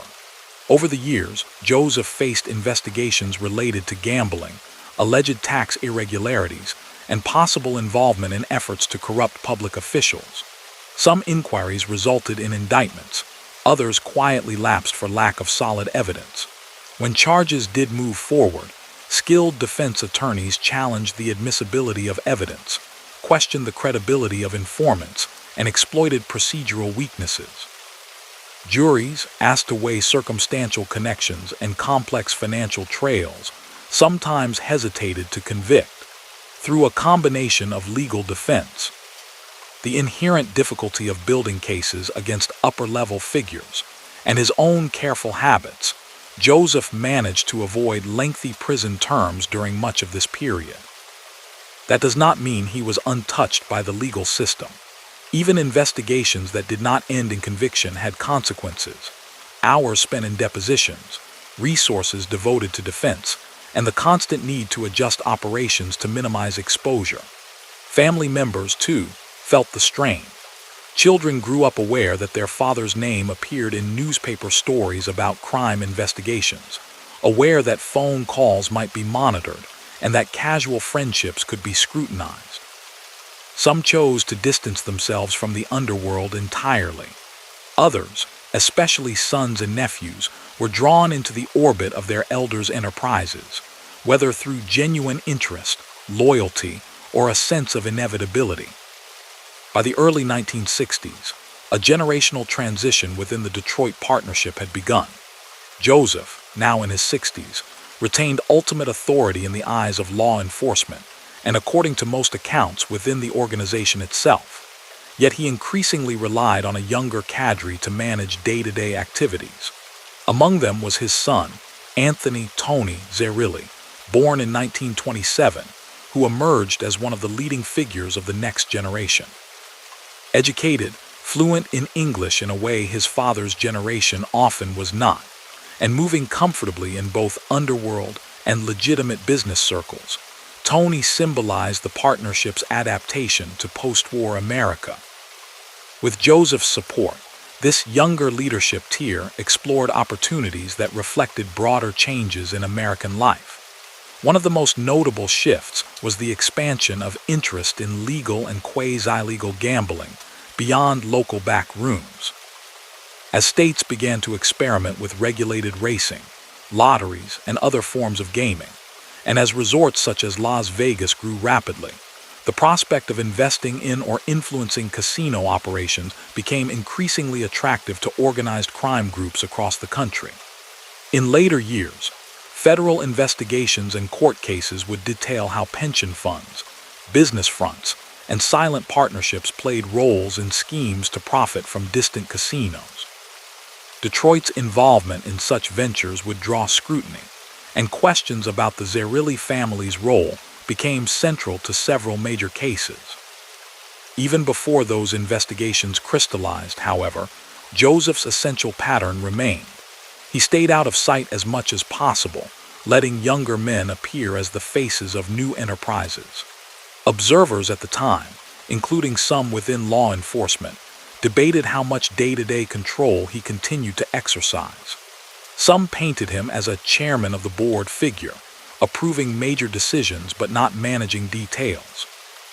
Others insisted that, despite his advancing age, he remained deeply involved in key strategic choices, especially when they touched on core territories or long-standing relationships. Meanwhile, the federal government's understanding of organized crime grew more sophisticated. A turning point came in 1963 when Joseph Zerilli, a New York-based member of what he called Cosa Nostra, agreed to testify publicly before a Senate committee. His detailed descriptions of initiation rituals, hierarchical structures, and inter-family relations captured headlines and confirmed much of what investigators had suspected. Though Zerilli's experience was centered in New York and did not focus on Detroit, his testimony reinforced the view that each major city had its own family or equivalent, with recognizable leaders. In Justice Department and FBI documentation that followed, the Detroit family was usually listed with Joseph at its head, sometimes with Taco mentioned as a senior figure, and with younger men like Zerilli and others identified as rising powers. The political response to this increased understanding culminated in the drafting of new legal tools aimed at the structure, rather than just the individual acts, of organized crime. The most significant of these, the Racketeer Influenced and Corrupt Organizations Act, RICO, would not become law until 1970, but its conceptual foundations were laid in the legislative debates of the 1960s. Lawmakers sought ways to hold leaders accountable for patterns of criminal activity carried out by subordinates, to seize assets derived from such activity, and to dismantle organizations rather than simply convicting interchangeable foot soldiers. For a man like Joseph, whose entire career had been built on delegating risk and insulating himself from direct involvement, this shift represented a fundamental new kind of threat. As the 1960s progressed, Detroit itself entered a period of profound upheaval. Industrial restructuring, racial inequality, political struggles, and deep frustration over discriminatory policing and housing policies pushed the city toward crisis. Tensions that had been building for years erupted in the summer of 1967 in a devastating uprising sparked by a police raid on an unlicensed bar in a predominantly African-American neighborhood. For several days, large parts of the city were engulfed in arson, looting, and confrontations between residents and heavily armed police and National Guard units. Dozens of people died, and entire blocks were reduced to charred ruins. The immediate causes and consequences of the 1967 uprising lay far outside the direct influence of the Detroit Partnership. Structural racism, economic inequality, and political failures were at the heart of the catastrophe. Yet the upheaval inevitably affected the environment in which underworld organizations operated. Businesses that had been part of the partnership's network were destroyed or relocated. Police departments, already stretched thin, faced new demands and reorganizations. Community trust in institutions, never strong in some neighborhoods, eroded further. In such conditions, the line between illegal and informal economic activity often blurred, offering new niches for exploitation, but also making old patterns of control less reliable. Against this turbulent backdrop, Joseph aged into the role of elder statesman within the underworld, his name still appearing at the top of law enforcement charts even as younger men took on more visible roles. He had survived immigration, prohibition, internal wars, national investigations, and changing legal tactics. Each phase had left its marks on him, and on the city he helped shape from the shadows. The next phase, defined by newly empowered prosecutors armed with RICO, and by ambitious cases targeting the financial underpinnings of organized crime, would test the durability of the system he had spent decades constructing, and would draw his family into legal battles that would define the final chapter of his public life. By the end of the 1960s, the man who had stepped off a ship from Sicily as a teenager and grown up in the noise and smoke of Detroit's factories was in his 70s. Joseph "Joe" Zerilli's hair had gone thin and gray, his gait slower, but in the confidential memoranda of the FBI and the Justice Department, he remained what he had been for more than 2 decades, the name written in the top box of the Detroit Underworld chart. Younger men now did the walking and the talking, but investigators believed decisions of real consequence still traveled, sooner or later, through him. The larger world around him was entering a new era of confrontation with people in his position. The 1960s had produced a cascade of revelations about organized crime, labor corruption, and the misuse of union pension funds. Televised hearings, insider informants, and extensive journalistic work had made phrases like syndicate and Cosa Nostra part of ordinary American vocabulary. Out of this climate came a legal instrument designed specifically to reach figures like Joseph, who had built careers on letting others take the visible risks. The Racketeer Influenced and Corrupt Organizations Act, better known as RICO, passed by Congress in 1970. RICO did not invent new crimes, Gambling, extortion, fraud, and bribery were already illegal. What it did was change the way prosecutors could connect those crimes to the people who directed them. Under RICO, a leader could be charged for participating in an enterprise that engaged in a pattern of racketeering activity, even if he had never personally placed a bet, made a threat, or falsified a ledger.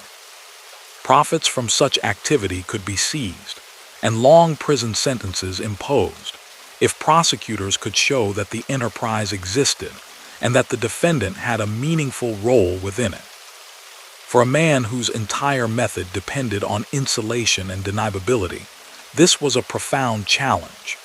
Joseph had spent decades learning how to avoid leaving fingerprints on transactions, how to speak obliquely, how to ensure that, if someone was arrested, that person knew only their immediate superior and not the full chain. Now prosecutors were signaling that they would try to treat the Detroit partnership itself as an illegal enterprise, and his position at its peak as criminal conduct in and of itself. In Detroit, the Justice Department created a specialized organized crime strike force, staffed by lawyers and investigators whose sole task was to build such cases.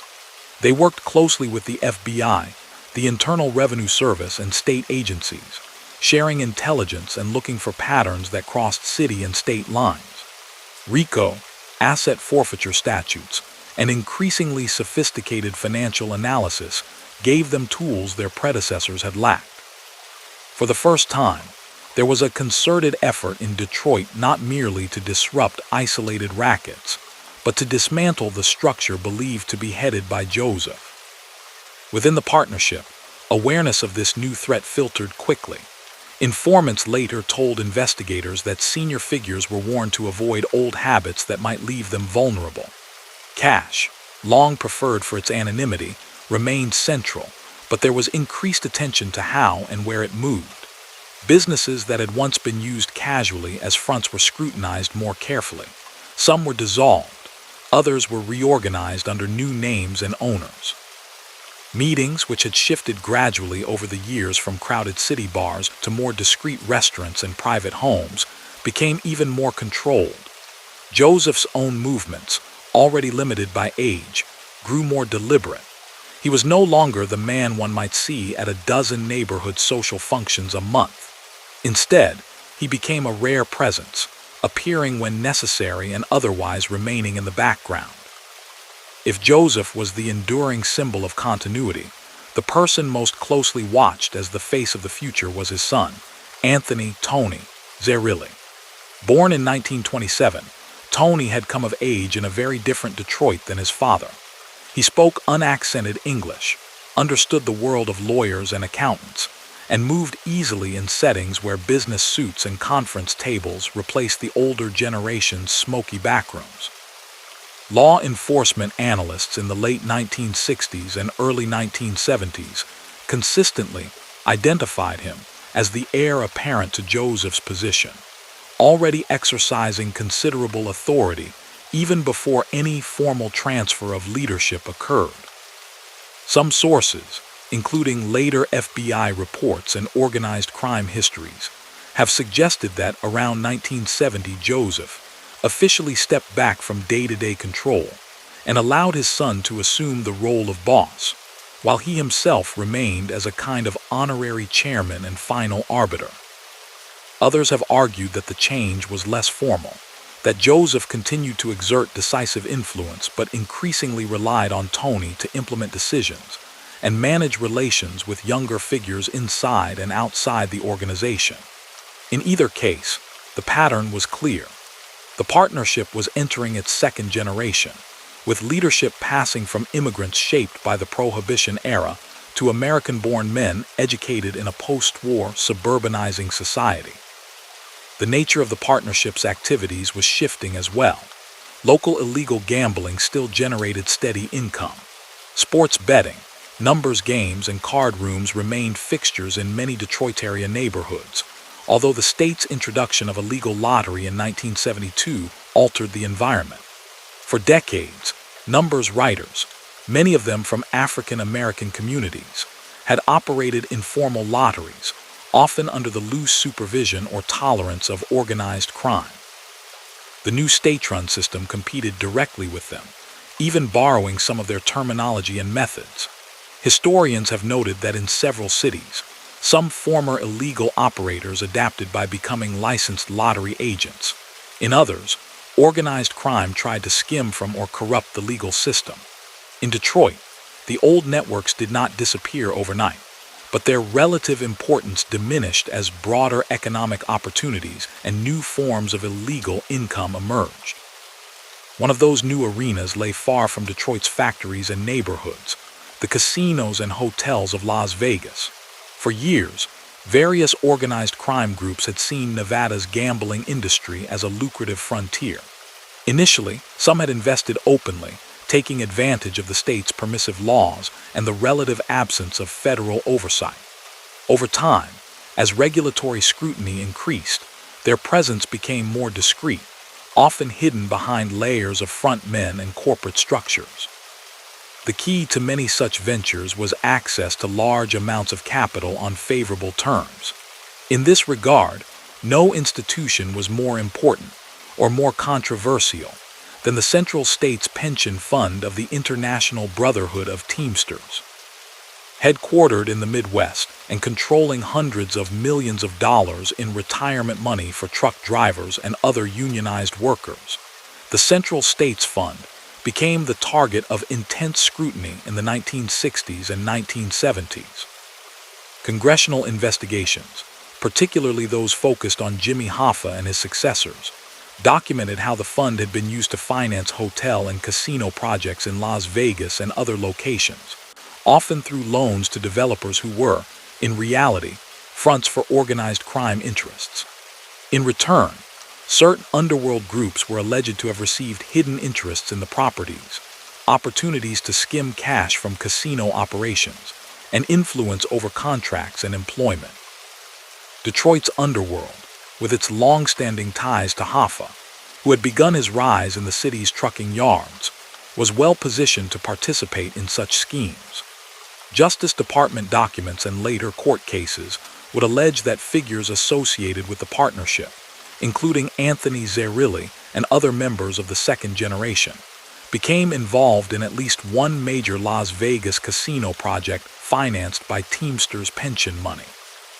They were accused of concealing their true ownership stake, misrepresenting financial information, and diverting funds or profits in ways that violated federal law and gaming regulations. Joseph's exact role in these ventures is harder to reconstruct.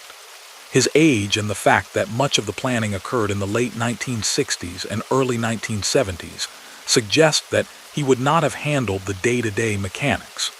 Nonetheless, law enforcement officials at the time believed that such significant undertakings could not have proceeded without his knowledge and approval.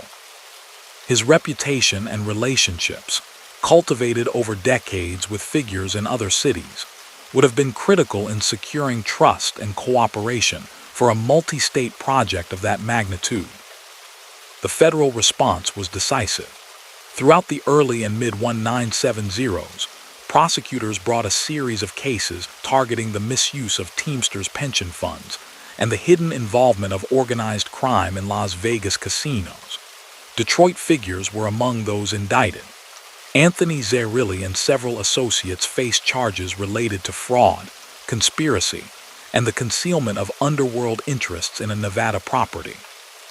After complex legal proceedings, Tony was convicted and sentenced to a prison term, serving several years behind bars.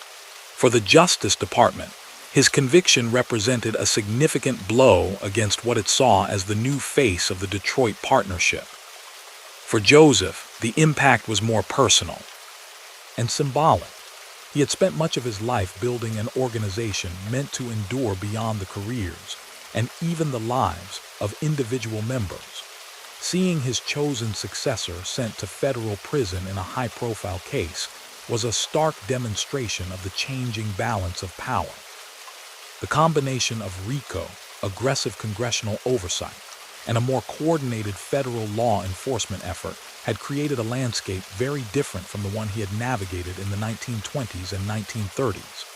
While he himself managed to avoid standing trial in major RICO cases, partly because of his age and health, partly because prosecutors focused on more active figures, his ability to shield those around him had been clearly diminished. At the same time, Detroit as a city was struggling through its own reckoning. The aftermath of the 1967 uprising had accelerated white flight, commercial disinvestment, and the erosion of the city's tax base. Factories relocated to suburbs or other regions, sometimes other countries, leaving behind vacant plants and rising unemployment. Arson and property abandonment scarred many neighborhoods. In this environment, new forms of illegal activity took root or expanded, particularly in narcotics. Heroin, and later cocaine, spread through communities already strained by poverty and limited opportunities, leaving a trail of addiction and associated crime. Traditionally, many Italian-dominated underworld groups had treated large-scale drug trafficking as too risky, both because of internal codes and because the severe penalties it attracted threatened the long-term stability of their organizations. Detroit's partnership, according to most law enforcement assessments, tried to maintain that cautious approach. Senior figures, including Joseph, were widely believed to discourage direct involvement in narcotics distribution. However, in a fragmented and evolving criminal landscape, drawing bright lines proved difficult. Some lower-level associates appear to have engaged in drug dealing on their own. Other groups, unconnected to the partnership, filled the growing demand. The overall effect was to weaken the partnership's relative control over street-level crime while increasing the general level of danger and instability in the city. Within the shrinking and aging circle of original Prohibition-era figures, Joseph stood out simply for having survived. Many contemporaries from the 1920s and 1930s were dead, imprisoned, or long retired by the mid-1970s. He, by contrast, still appeared in surveillance reports and intelligence briefs, even if the notes increasingly emphasized his frailty. Agents recorded him leaving his home less frequently, attending smaller, carefully chosen gatherings rather than the larger, more public events of earlier decades. When he did meet with other senior figures, it was often at private residences in the suburbs, far from the police precincts and busy street corners of the old East Side. Inside his family, generational change produced its own tensions. Children and grandchildren had grown up with advantages Joseph himself could hardly have imagined: access to higher education, professional careers, and social circles that transcended the ethnic enclaves of his youth. Some embraced those opportunities fully, distancing themselves from anything that might tie them to his reputation. Others remained at least partially within the orbit of the partnership, whether by choice, expectation, or a complicated blend of both. For them, balancing family loyalty with the risks of law enforcement attention and with their own moral judgments posed daily challenges. In the public record, Joseph's last years are marked more by the cases swirling around him than by direct legal action against him personally. His name appeared in federal indictments as an uncharged co-conspirator or background figure in cases targeting younger men. His presence was noted in wiretap transcripts and surveillance logs, but prosecutors tended to focus on individuals whose voices and signatures were more clearly tied to specific criminal acts. Age and declining health, while not legal shields in themselves, made it harder to justify bringing a man in his late 70s to trial in lengthy, complex cases when younger, more active participants were available. Despite that relative legal insulation, the broader struggle between the state and organized crime intensified. The first wave of RICO cases began to work its way through federal courts. Some were dismissed or stalled on technical grounds. Others resulted in substantial convictions and long prison sentences for underworld leaders in various cities. A key Supreme Court decision in 1981 would later affirm that RICO applied broadly to criminal enterprises. But even before that, the legal and psychological landscape had changed. The idea that a boss could remain untouchable by simply avoiding direct contact with day-to-day crimes was no longer accepted by prosecutors or by many juries. In Detroit's political life, new leaders promised to confront both street crime and entrenched corruption. The election of Coleman Young as the city's first black mayor in 1973 was a watershed moment. Young, a former state senator and longtime critic of police abuses, campaigned on reforming law enforcement practices and addressing systemic inequality. He also spoke bluntly about the need to tackle organized crime, condemning both traditional syndicates and emerging drug networks. Under his administration, the Detroit Police Department underwent significant changes, including the disbanding of controversial tactical units and the creation of new investigative priorities. While progress was uneven and the city's problems were far too deep-rooted to be solved quickly, the atmosphere in which the partnership operated became less predictable and more hostile. By the mid-1970s, Joseph's world had narrowed. He remained a figure of immense interest to law enforcement and of enduring respect within certain circles of the underworld. But the city whose streets he had once navigated so freely was transforming beyond recognition. The dense Italian neighborhoods of his early years had thinned out as families moved away. Many of the bars, social clubs, and small businesses that had served as nodes in his network were gone, replaced by vacant lots or new developments with no memory of those earlier arrangements. The industrial roar that had defined Detroit in his youth had quieted, replaced by a more uneven, anxious hum. On October 30, 1977, Joseph Zerilli died in the Detroit area at the age of 79, reportedly of natural causes. There were no shootouts, no dramatic captures, no last-minute courtroom confessions. His passing was noted in Detroit newspapers, which identified him matter-of-factly as the reputed head of the city's Mafia family, a man long shadowed by allegations of racketeering, gambling, and corruption, but who had managed to avoid the kind of definitive conviction that would have formally sealed the state's case against him. Obituaries referenced the quiet funeral services, the family gathered in mourning, and the presence of unmarked cars not far away, as law enforcement officers observed the final assembly of a generation they had spent their careers trying to dismantle. For investigators who had spent decades tracking him, his death brought a kind of closure, but not an end. The organization he had helped shape did not vanish with him. Its leadership adjusted, with power shared among surviving senior figures and younger men like his son Tony, whenever they were free and able to act. The structures he had helped build, alliances, habits of secrecy, connections to legitimate businesses and unions, remained in place, even as new pressures and opportunities reshaped them. In the years to come, federal prosecutors would bring some of their most ambitious cases yet against the Detroit partnership, often describing Joseph in court documents as the architect of the very system they were now trying to break. In that sense, his influence extended beyond his lifetime, not as a romanticized legend, but as a set of concrete arrangements that continued to affect how power, money, and fear operated in Detroit and beyond.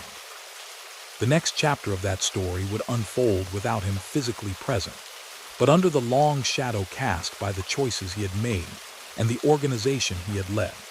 A shadow that law enforcement, journalists, and historians would spend years dissecting in their efforts to understand how one immigrant's trajectory had become so tightly intertwined with the darker currents of 20th century American life. In the months after Joseph Zerilli's death, the routines of law enforcement in Detroit changed less than one might expect. The same FBI squads drove the same unmarked cars, circling the same restaurants and social clubs. The same names appeared in surveillance logs, only now, when agents filled out their organizational charts, They drew a line through Joseph's box and wrote the word deceased beside it.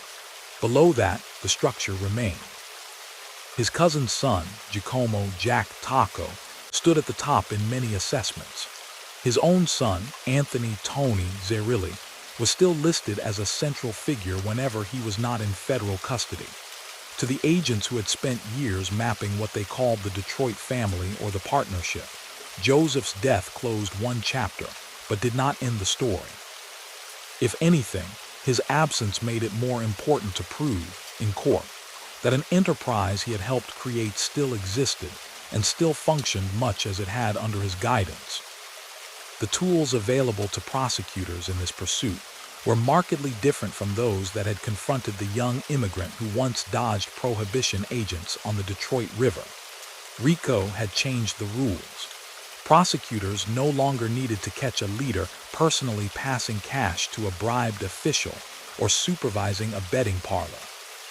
They needed to show that an organization existed, that it engaged in certain types of crimes repeatedly, and that the people in the top boxes of the chart participated in and profited from that organized pattern.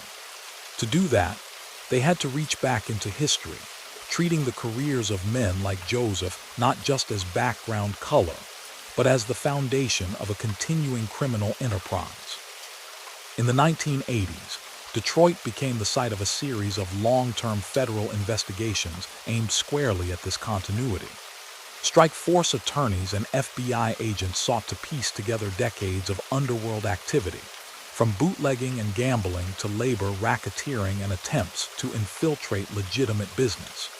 They subpoenaed old union records, bank ledgers, and property files.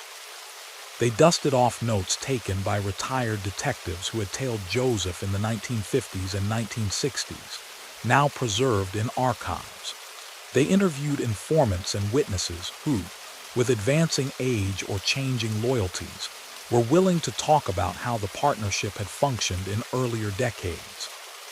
Again and again, Joseph's name surfaced in these retrospective accounts. Former associates, speaking under grants of immunity or in exchange for leniency, described him as the undisputed head of Detroit's Italian underworld for years, someone whose approval was needed for major ventures and whose word could settle disputes that lesser figures could not resolve.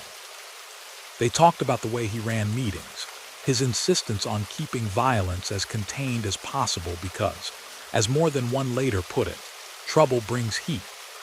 They recalled that when questions arose about branching into new areas, investments in distant casinos, for example, or deeper involvement in particular unions, nothing moved forward until Joseph had weighed the balance of risk and reward.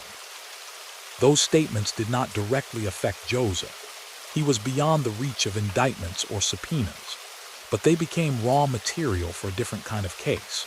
When prosecutors in the 1980s and 1990s charged younger figures with participating in a RICO enterprise, they often framed that enterprise as having begun decades earlier under the leadership of men like Joseph and William, Black Bill Taco. Indictments and trial briefs sketched a genealogy of the Detroit family, arguing that it had formed in the aftermath of Prohibition, consolidated power in the early 1930s, and continued, with adjustments, into the late 20th century. Judges and juries were invited to view the defendants not as independent criminals, but as inheritors of an institutional legacy that stretched back to Joseph himself. Wiretaps and hidden microphones, technologies that had been primitive or rare in Joseph's prime, provided another window into how his name lived on within the organization. Recordings from social clubs and private homes captured middle-aged and younger men reminiscing about Joe Zerilli, as his surname was often pronounced locally, and invoking his memory when debating what to do about troublesome associates or new opportunities. That's not how Joe did it, one might say, to caution against a reckless proposal. Or, Joe would never have allowed that, to criticize an internal slight. For prosecutors, such offhand comments served to link current decision-making to an inherited standard, suggesting that the enterprise operated according to norms and traditions established years earlier. At the same time, Detroit's broader criminal and social landscape continued to change in ways that blurred old boundaries. The economics of the city were shifting as manufacturing jobs declined. Neighborhoods that once had clear ethnic identities, with Italian groceries on one block and Polish bakeries on the next, became more mixed or were hollowed out by disinvestment. New criminal groups, some connected to narcotics trafficking and others to different kinds of fraud, grew in influence.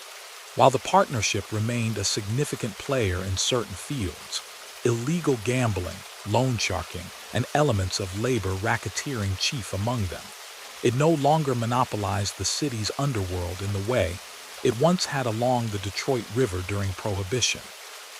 In this more crowded and fragmented environment, the features that had long distinguished Joseph's approach, caution, an emphasis on stability, and a preference for predictable revenue over spectacular ventures, took on a different cast.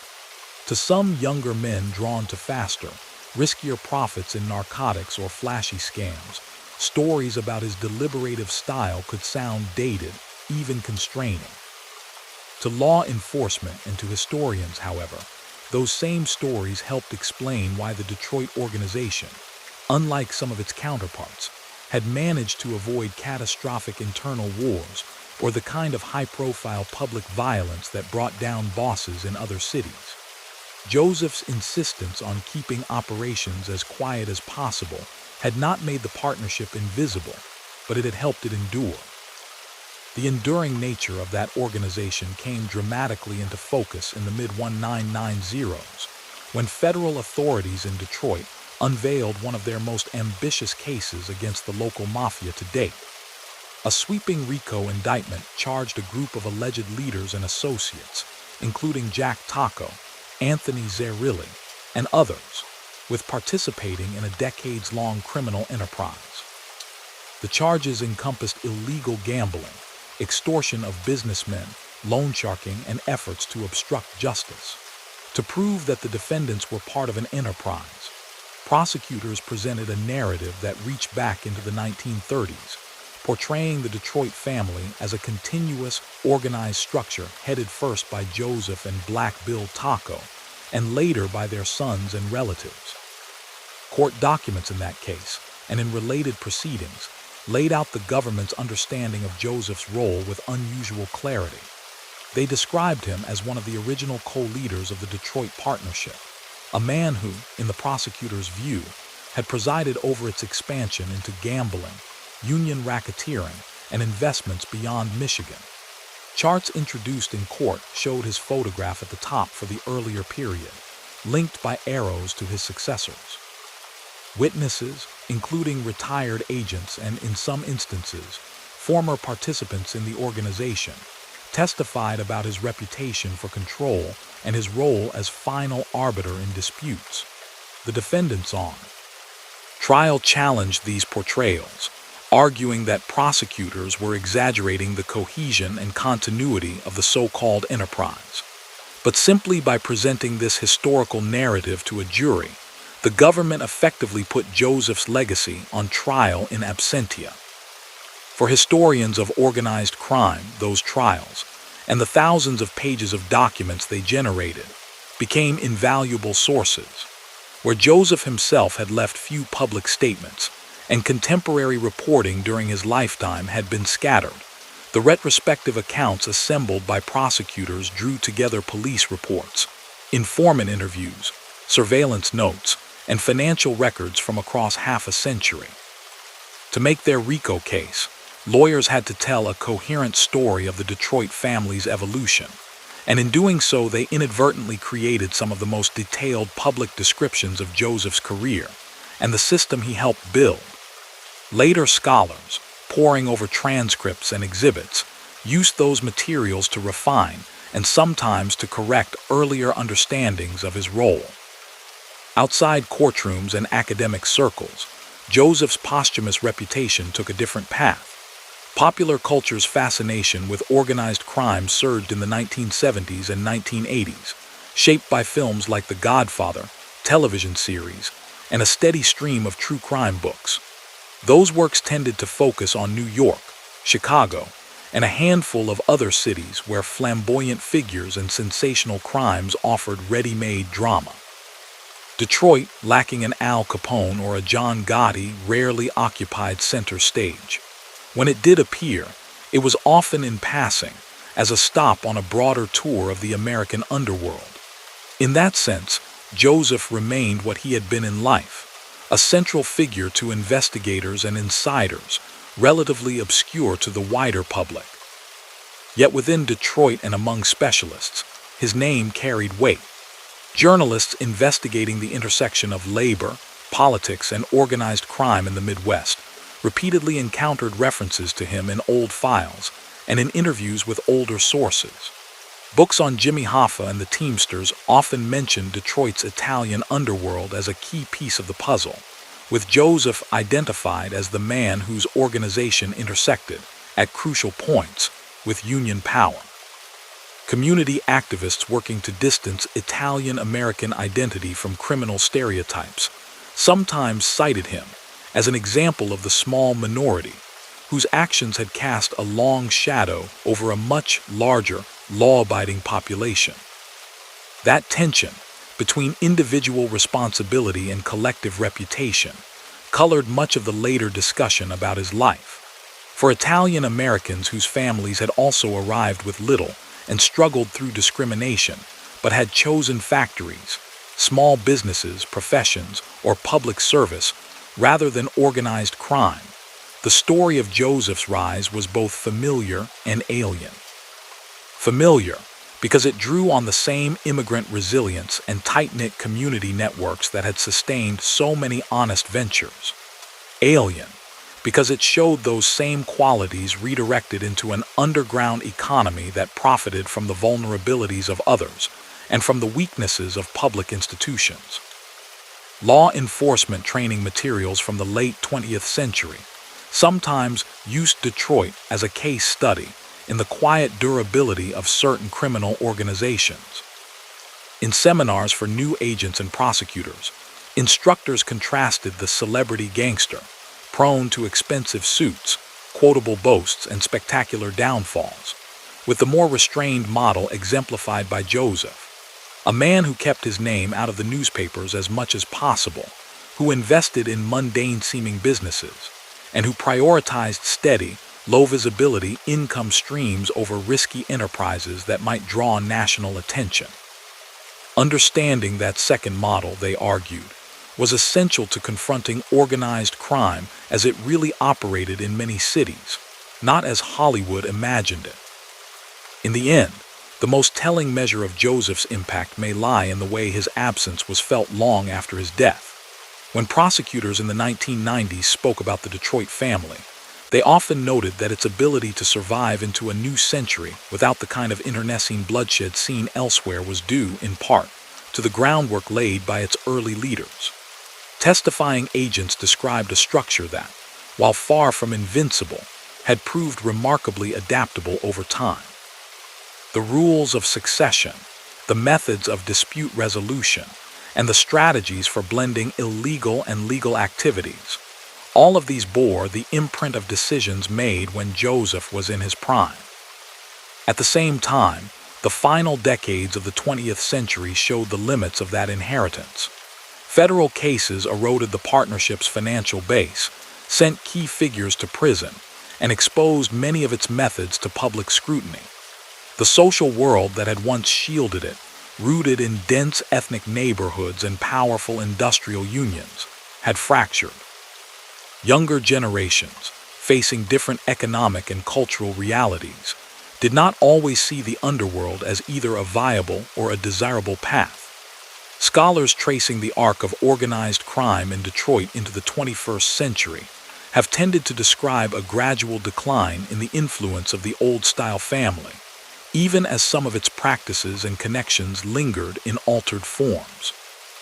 In this way, Joseph's legacy is double-edged. On one hand, he stands as the architect of a long-lasting criminal enterprise that, for decades, exploited weaknesses in law enforcement and in social structures to generate illicit profits. On the other, the very durability of that enterprise and the eventual legal response to it helped spur changes in how the United States understood and confronted organized crime.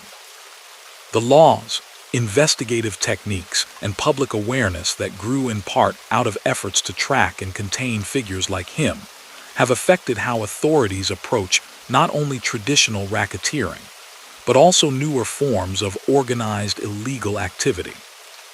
These later developments, unfolding after his death, cannot be laid at his feet in the same way as the decisions he made in life, but they form part of the larger story that his life helped shape. A story about how one man's pursuit of power and profit intersected with the evolution of a city, with the growth of industrial America, and with the changing capacity of the state to police its own shadows. As the 21st century began, and Detroit wrestled with deindustrialization, bankruptcy, and efforts at renewal, Joseph's name appeared less frequently in the news. Yet in the archives, those shelves of case files, surveillance logs, and trial transcripts, it remained a constant, a reminder of how deeply a single determined individual, working through networks and institutions, can leave a mark on a place long after he is gone. By the time federal jurors in Detroit sat down to hear opening statements in the racketeering case against Jack Taco and his co-defendants in the mid-1990s, Joseph Zerilli had been dead for almost 20 years. Yet his name hung over the courtroom as if he were still in the dock. Prosecutors projected organizational charts onto screens and pinned them to easels, the same kind of diagrams investigators had been sketching on office blackboards since the 1950s. At the top of the early charts, above the younger faces now on trial, they placed an older photograph, a serious, unsmiling man in a dark suit, identified for the jury as the original boss of the Detroit family. The government was not trying to convict a dead man, but it was asking jurors to see the defendants as heirs to an enterprise whose structure and methods had been laid down in his time. That enterprise, in the government's telling, had survived war, depression, suburbanization, racial upheaval, and waves of law enforcement reforms. Its ability to adapt was part of the story prosecutors needed to tell under RICO. They argued that the same basic organization that had controlled bootlegging and gambling on Detroit's East Side in the 1930s, under leaders like Joseph and his cousin by marriage William, Black Bill Taco, still controlled major gambling and extortion rackets in the 1980s and early 1990s. To make that case, they brought in FBI agents who had spent their entire careers tracking the Detroit partnership, along with retired officers who had tailed Joseph in the 1950s and 1960s and could now describe what they had seen. From the witness stand, those veterans sketched a portrait of continuity. They told the jury how, in their youth, they had followed Joseph's sedan from parish festivals to discreet meetings in restaurant basements, always careful to stay far enough back that he would not spot them in the rearview mirror. They recalled watching him step into offices above nondescript storefronts, then emerge an hour later with other men whose names appeared in thick case files. Angelo Melli, the Giacalone brothers, Jack Taco. They described him as a man who favored quiet surroundings, who rarely raised his voice in public, and who maintained a certain distance from the daily frictions of street-level crime, but whose presence invariably signaled that an important decision was being made. Those recollections might once have been confined to internal reports. Now they were part of a public narrative, woven into RICO counts that stretched back decades. Prosecutors did not suggest that Joseph himself had ordered any of the specific extortions or gambling operations detailed in the indictment. He had been gone too long for that.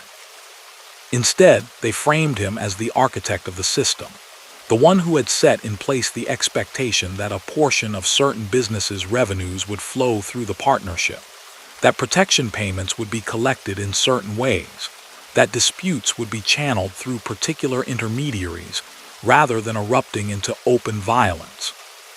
Defense attorneys, for their part, pushed back against this historical framing. They argued that the government was romanticizing and exaggerating the notion of a tightly run family, that it was reading too much structure into what were, in their view, looser networks of acquaintances and relatives who sometimes engaged in wrongdoing but did not constitute a single, enduring criminal enterprise. They questioned the reliability of memories reaching back 40 or 50 years, pointing out inconsistencies and gaps. They suggested that witnesses and retired agents were viewing earlier events through the lens of later Mafia narratives, especially those popularized after Joseph Zerilli's 1963 testimony had introduced the term Cosa Nostra to the public. Whatever the jurors thought about these broader debates, the trial made one thing clear. Long after Joseph's funeral, his name remained central to how both the government and his alleged successors understood the history of organized crime in Detroit. For prosecutors, he symbolized the origin point of a particular pattern of criminal organization. For the defendants, he loomed in the background as a figure whose decisions still shaped their own legal jeopardy. The verdicts that followed, convictions for some defendants, plea agreements for others, reflected not just the evidence of specific crimes, but the jury's acceptance, at least in part, of the idea that a coherent enterprise had grown up around Joseph and persisted after him. Outside the courtroom, the gradual release of declassified FBI files and the work of crime historians added further layers to this retrospective picture. In the 1990s and early 2000s, writers such as Alan May and Scott Bernstein began publishing detailed accounts of Detroit's underworld history, drawing on court records, government reports, and interviews with former law enforcement officials, and in some cases, people who had moved on from underworld life. Their books, which devoted substantial attention to Joseph, offered the public a more structured narrative than had existed while he was alive. Those accounts generally confirmed the broad outline that investigators had been sketching for years. A young Sicilian immigrant who rose from factory work into bootlegging during Prohibition. A man who, alongside Black Bill Taco and Angelo Melli, helped reorganize Detroit's Italian underworld after the upheavals of the late 1920s and early 1930s. A leader who steered the partnership through the end of Prohibition into gambling, labor racketeering, and discreet investments. And a figure recognized by peers in other cities as the acknowledged head of Detroit's Mafia family. At the same time, these historians often adopted a more measured tone than some investigative reports, noting where the evidence was solid and where it rested more on inference or the uncorroborated claims of informants. One area of continuing debate concerned Joseph's role in events that captured the wider public's imagination, especially the 1957 Appalachian meeting and the 1975 disappearance of Jimmy Hoffa. Some early post-Appalachian reporting listed him among the attendees who had fled through the woods when New York State troopers descended on the gathering. Later analyses, based on more careful reconstructions of the guest list, were divided. Some continued to name him as present. Others suggested that Detroit may have been represented by Taco or other figures instead, or that some reported sightings conflated one man with another. As for Hoffa, whose last confirmed sighting was in a Detroit suburb, speculation about who orchestrated his disappearance has swirled for decades. Many books and documentaries have proposed that elements of the Detroit partnership were involved, possibly in coordination with figures from other cities. Given their long and complicated history with the Teamsters, but solid, publicly verifiable evidence directly tying Joseph to that episode has never emerged, and by 1975 he was already nearing 80, with a reduced public profile. These uncertainties illustrate a broader challenge in reconstructing his life. The very habits that helped him avoid conviction also make it hard for historians to pin down the details of some of his most consequential decisions. He preferred face-to-face conversations in safe environments. He rarely wrote anything incriminating. When orders were given, they often traveled through several intermediaries, each of whom saw only a part of the picture. What survives, therefore, is a mosaic. Arrest reports from the Prohibition era, tax documents, immigration records, property deeds, mentions in wiretaps and informant reports, recollections recorded years later. Each piece contributes something, but none offers a complete, unbroken narrative from his point of view. In Detroit's Italian-American community, too, the picture of Joseph that emerged in later decades was complicated. On the one hand, there was no denying the long trail of law enforcement documents and court testimony linking him to organized crime. Community leaders who had spent decades trying to dispel stereotypes about Italians and criminality were acutely aware that his name would always appear in lists of major American mafia bosses. On the other hand, some older residents remembered him less as a distant underworld figure and more as a familiar presence at funerals, church functions, and family gatherings. A man who spoke Sicilian with elders and English with their grandchildren, who asked after relatives and slipped envelopes into church collections. That duality, suspected crime boss to one set of observers, reserved family patriarch to another, was not unique to Joseph. It reflected a broader pattern in which many high-ranking figures in organized crime attempted to root themselves in their ethnic communities, providing occasional assistance or patronage, even as they exploited those same communities through gambling and extortion.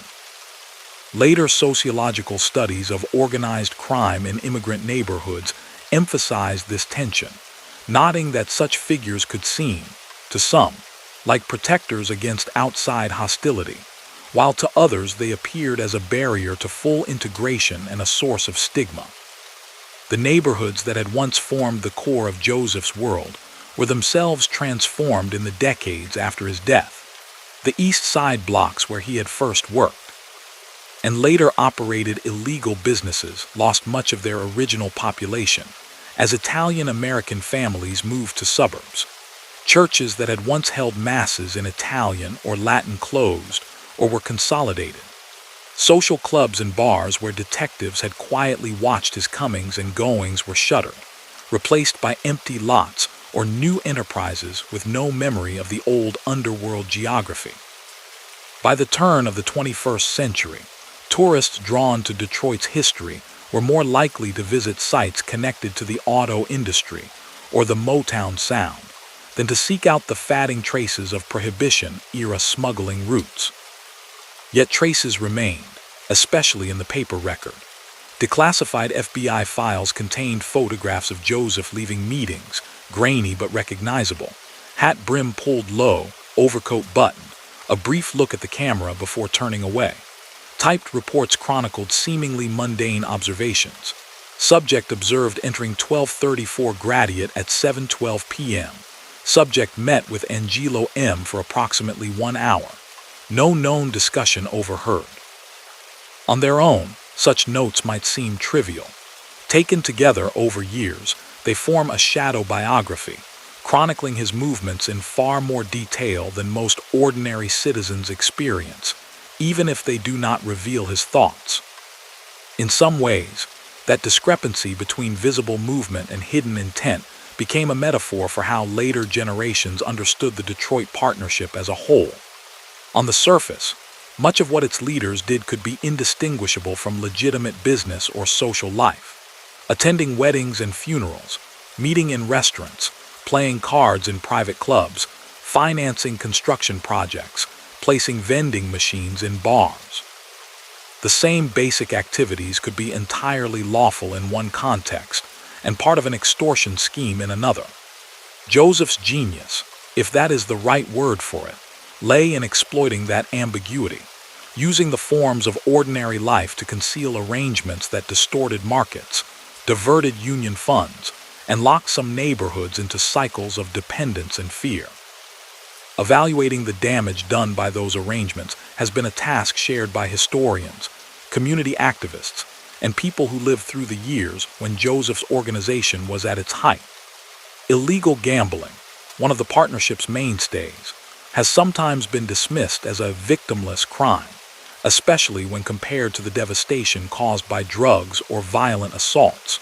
But studies of working-class neighborhoods in mid-century cities suggest a more nuanced picture. For families living paycheck to paycheck, Regular losses at rigged card games or numbers operations could mean unpaid rent or groceries bought on credit. Debts to loan sharks tied to gambling sometimes led to threats, beatings, or pressure to perform services, like serving as a courier or lookout, that drew new people into criminal networks. Labor racketeering, another field in which Joseph's organization operated, carried broader social costs.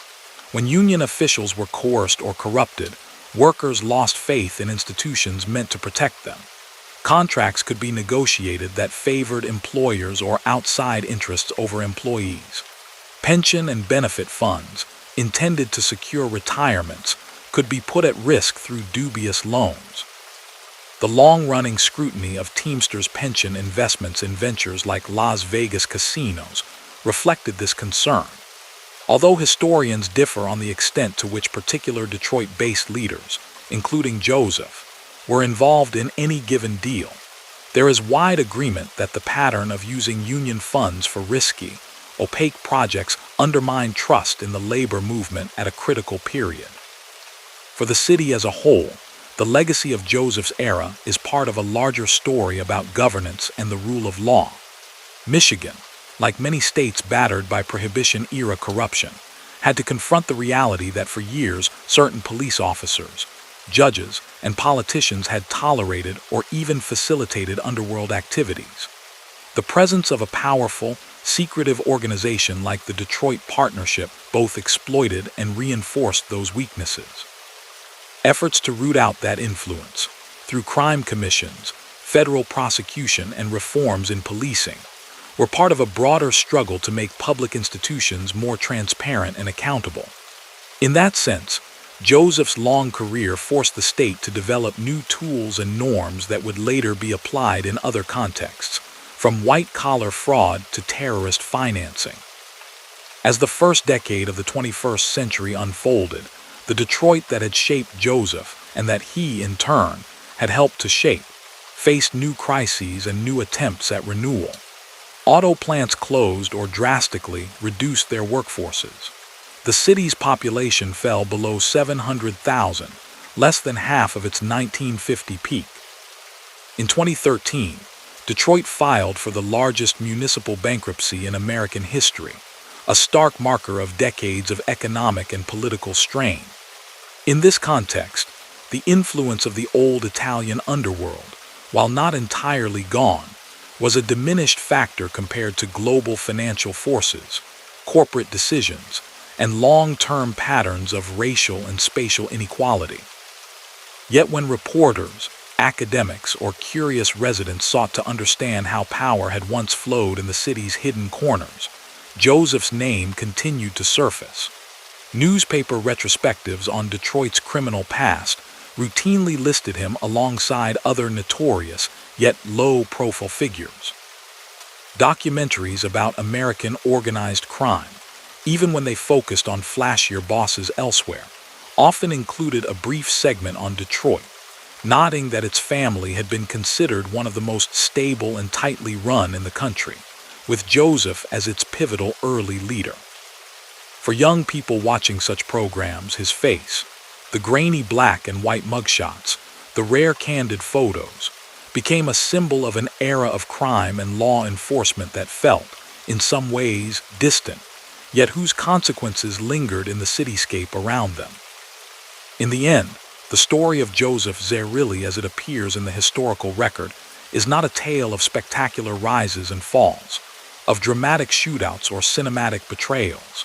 It is, instead, a narrative of steady accumulation, of influence, of wealth, of informal authority, built slowly over decades through calculated decisions, and a willingness to occupy a morally and legally ambiguous position between community respectability and criminal exploitation. His life intersected with many of the major developments of 20th century America: mass immigration, industrialization, prohibition, the growth of unions, suburbanization, and the expansion of federal law enforcement. Yet he remained, by design, a figure operating just beyond the edge of the spotlight. That choice left a complex legacy, for the communities in which he lived and operated. It meant years in which economic and social life were subtly but persistently shaped by an organization that answered to no electorate and operated largely outside the law. For law enforcement and the legal system, his career posed a challenge that ultimately contributed to significant institutional change. For historians, it left a puzzle assembled from fragments, in which much can be inferred but some key pieces remain missing. What can be said, with confidence, is that the man who arrived from Terracini with little more than his labor to sell ended his days as one of the most influential, if least publicly known, figures in Detroit's modern history, his story intertwined with the city's fortunes in ways that continue to invite reflection and debate. On a cold day in the late 20th century, long after the last of the Prohibition rafts had slipped across the Detroit River, and long after Joseph Zerilli had been laid to rest, archivists in government buildings were still unpacking boxes of paper with his name in them. What had once been live files, typed on manual typewriters by agents who had sat for hours in parked cars outside bars, union halls, and parish festivals, were being stamped, indexed, and sent to storage. Pages that had once been marked confidential or eyes only were slowly being opened to researchers through Freedom of Information requests. Between those thin sheets, the outline of a life and a system could be traced more clearly than ever before, though never completely. The documents show a man who appears in the earliest entries as a young name in a list of Sicilian immigrants suspected of involvement in bootlegging on Detroit's east side. Over the years, that name moves upward through the pages, first as an associate of better-known figures, then as someone described as a lieutenant, later as a top man, and finally, in the confident shorthand of experienced agents, as simply the boss.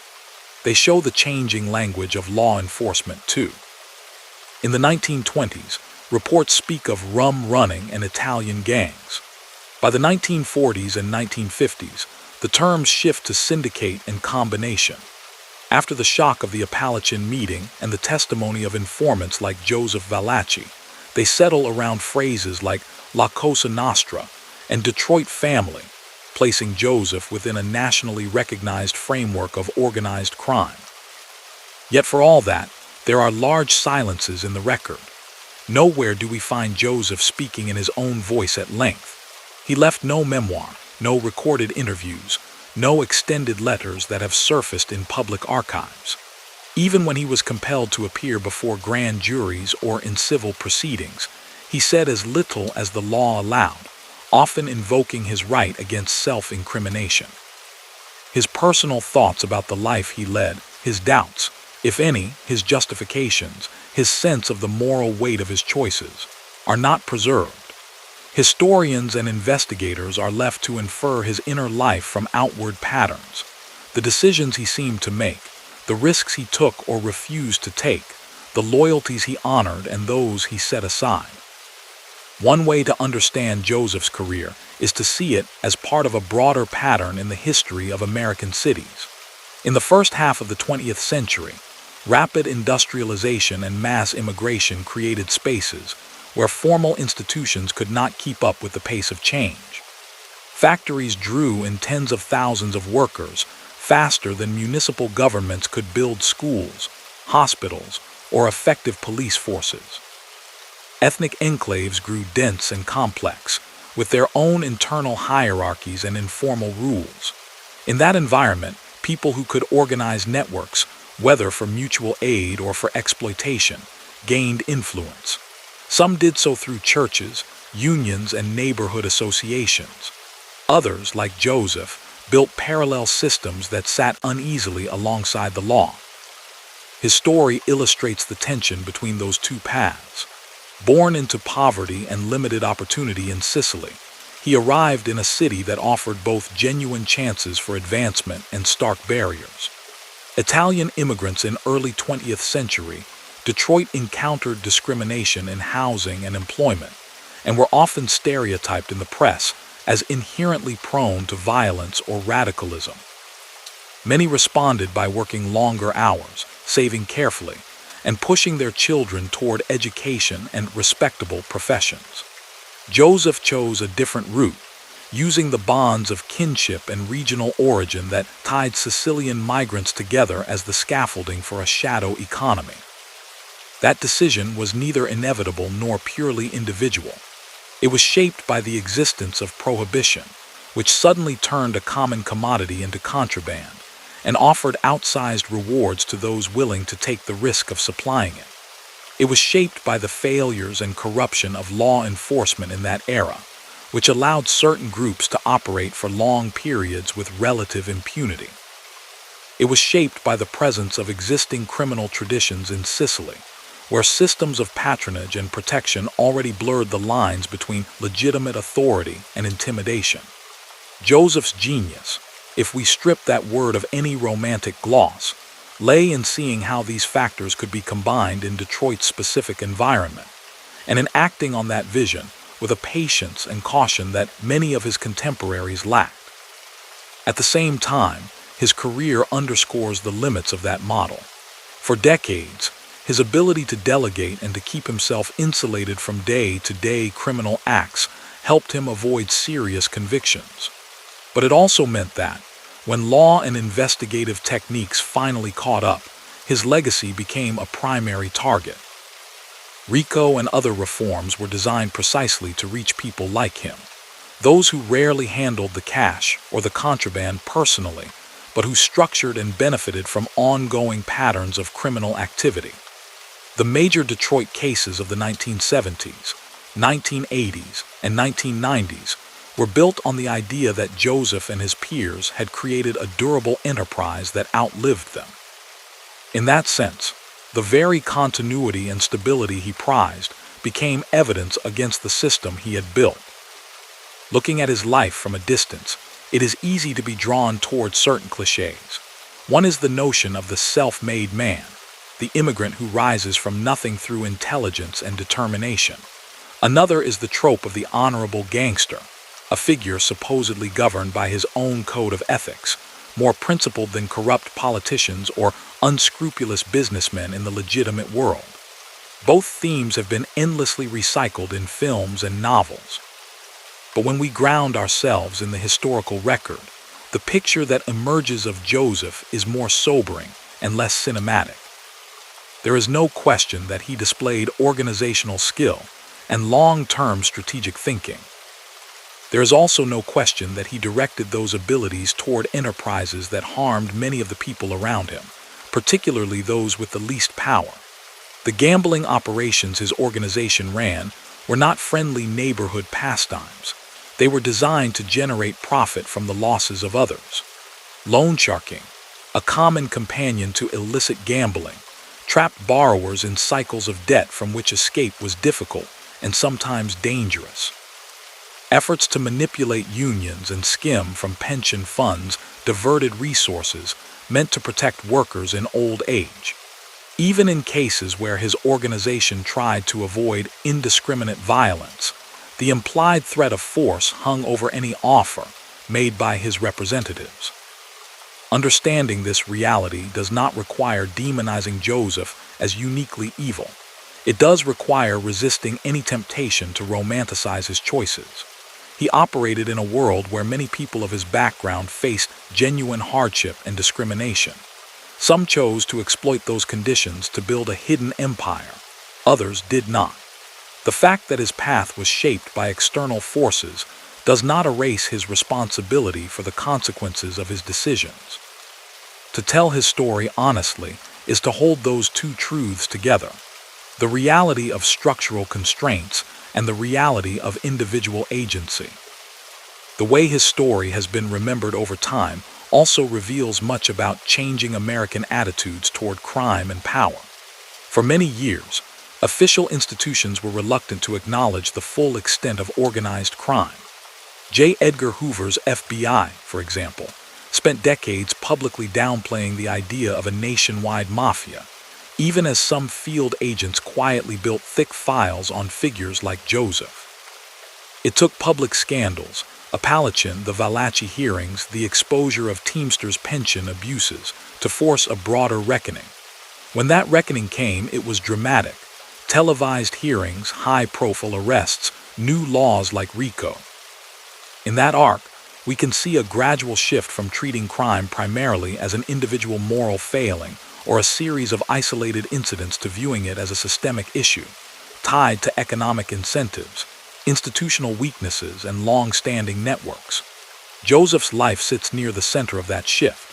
Early in his career, he benefited from the piecemeal approach: raids on individual stills, crackdowns on small bookmakers, occasional corruption charges against local officials. Later, he and his successors were hampered by the systemic view, investigators looking for patterns across decades, across cities, across sectors of the economy. The Detroit of the 21st century is a very different place from the city Joseph encountered when he arrived from Sicily, or the metropolis he helped shape from the shadows. The auto industry, while still present, no longer dominates the city's economy in the same way. The old ethnic neighborhoods have dispersed, and with them, the particular social structures that sustained groups like the Detroit Partnership in their classic form. Contemporary organized crime, where it exists, often looks different, more networked than hierarchical, more involved in cyber fraud or international trafficking than in the control of neighborhood bars and social clubs. And yet, some of the questions raised by Joseph's story remain very much alive. How do we build institutions that are resilient against corruption and able to enforce the law fairly, without discrimination? How do we recognize and disrupt long-term patterns of exploitation that may not fit neatly into the categories of street crime, but that nonetheless cause profound harm? How do communities reckon with legacies of mistrust created by decades of both under-policing in some areas and abusive policing in others? Conditions that groups like Joseph's were able to exploit. For Detroiters thinking about their city's future, grappling with this past can be uncomfortable but useful. Acknowledging the role of organized crime in certain historical episodes, labor disputes, political campaigns, urban development, does not mean reducing the city's complex history to a story about gangsters. It means instead understanding that power in any society seldom flows only through official channels. Informal networks, some benign and some predatory, have always shaped who gets what, when, and how. Joseph was one of the most successful architects of such a network in mid-century Detroit. Knowing that helps us see more clearly the gaps that needed and still need to be filled by transparent, accountable institutions. For the descendants of immigrants who shared Joseph's origins but not his path, his story is a reminder of how a community's image can be skewed by the outsized influence of a few highly visible figures. Italian Americans in Detroit and elsewhere spent decades pushing back against simplistic associations between their heritage and organized crime. Many pointed out with justice that the vast majority of people who came from places like Terracini or Castellamare del Golfo worked within the law, contributing to city life as laborers, shopkeepers, professionals, and public servants. The fact that Joseph's name appears prominently in histories of American organized crime is a function of his choices and his impact, not a reflection of any inherent trait in his community of origin. Ultimately, the historian's task in telling Joseph's story is not to pass final judgment on his character, but to place his life in context and to trace its consequences as accurately as possible. That means resisting both nostalgia and moral panic. It means standing in the spaces he once occupied, along the riverfront where rum-running skiffs once landed, in neighborhoods changed almost beyond recognition, in the archives where agents, reports slowly yellow with age, and asking what his rise and his organization tell us about the society that produced them. Seen in that light, Joseph appears less as an isolated villain and more as a symptom and agent of broader dynamics, of laws that created black markets on a vast scale, of economic structures that left some communities feeling excluded from legitimate paths to prosperity, of public institutions slow to reform themselves in the face of corruption, and of a country struggling, decade after decade, to reconcile its ideals of fairness and opportunity with the realities of power and profit. In the end, the image that lingers is not a single dramatic scene, but a composite. The young Sicilian leaving his village, the factory worker stepping off a streetcar into the clamor of early 20th century Detroit, the middle-aged man in a dark overcoat, slipping into a side door on an unremarkable city block, the elderly patriarch, his hair gone white, watched from a discreet distance by agents who have spent their careers trying to understand how he fits into the patterns they see. Between those moments lies a life that, in its quiet way, helped shape the underworld of an American city, and through the response it provoked, helped reshape how that city, and the country around it, thinks about crime, law, and the fraught spaces in between.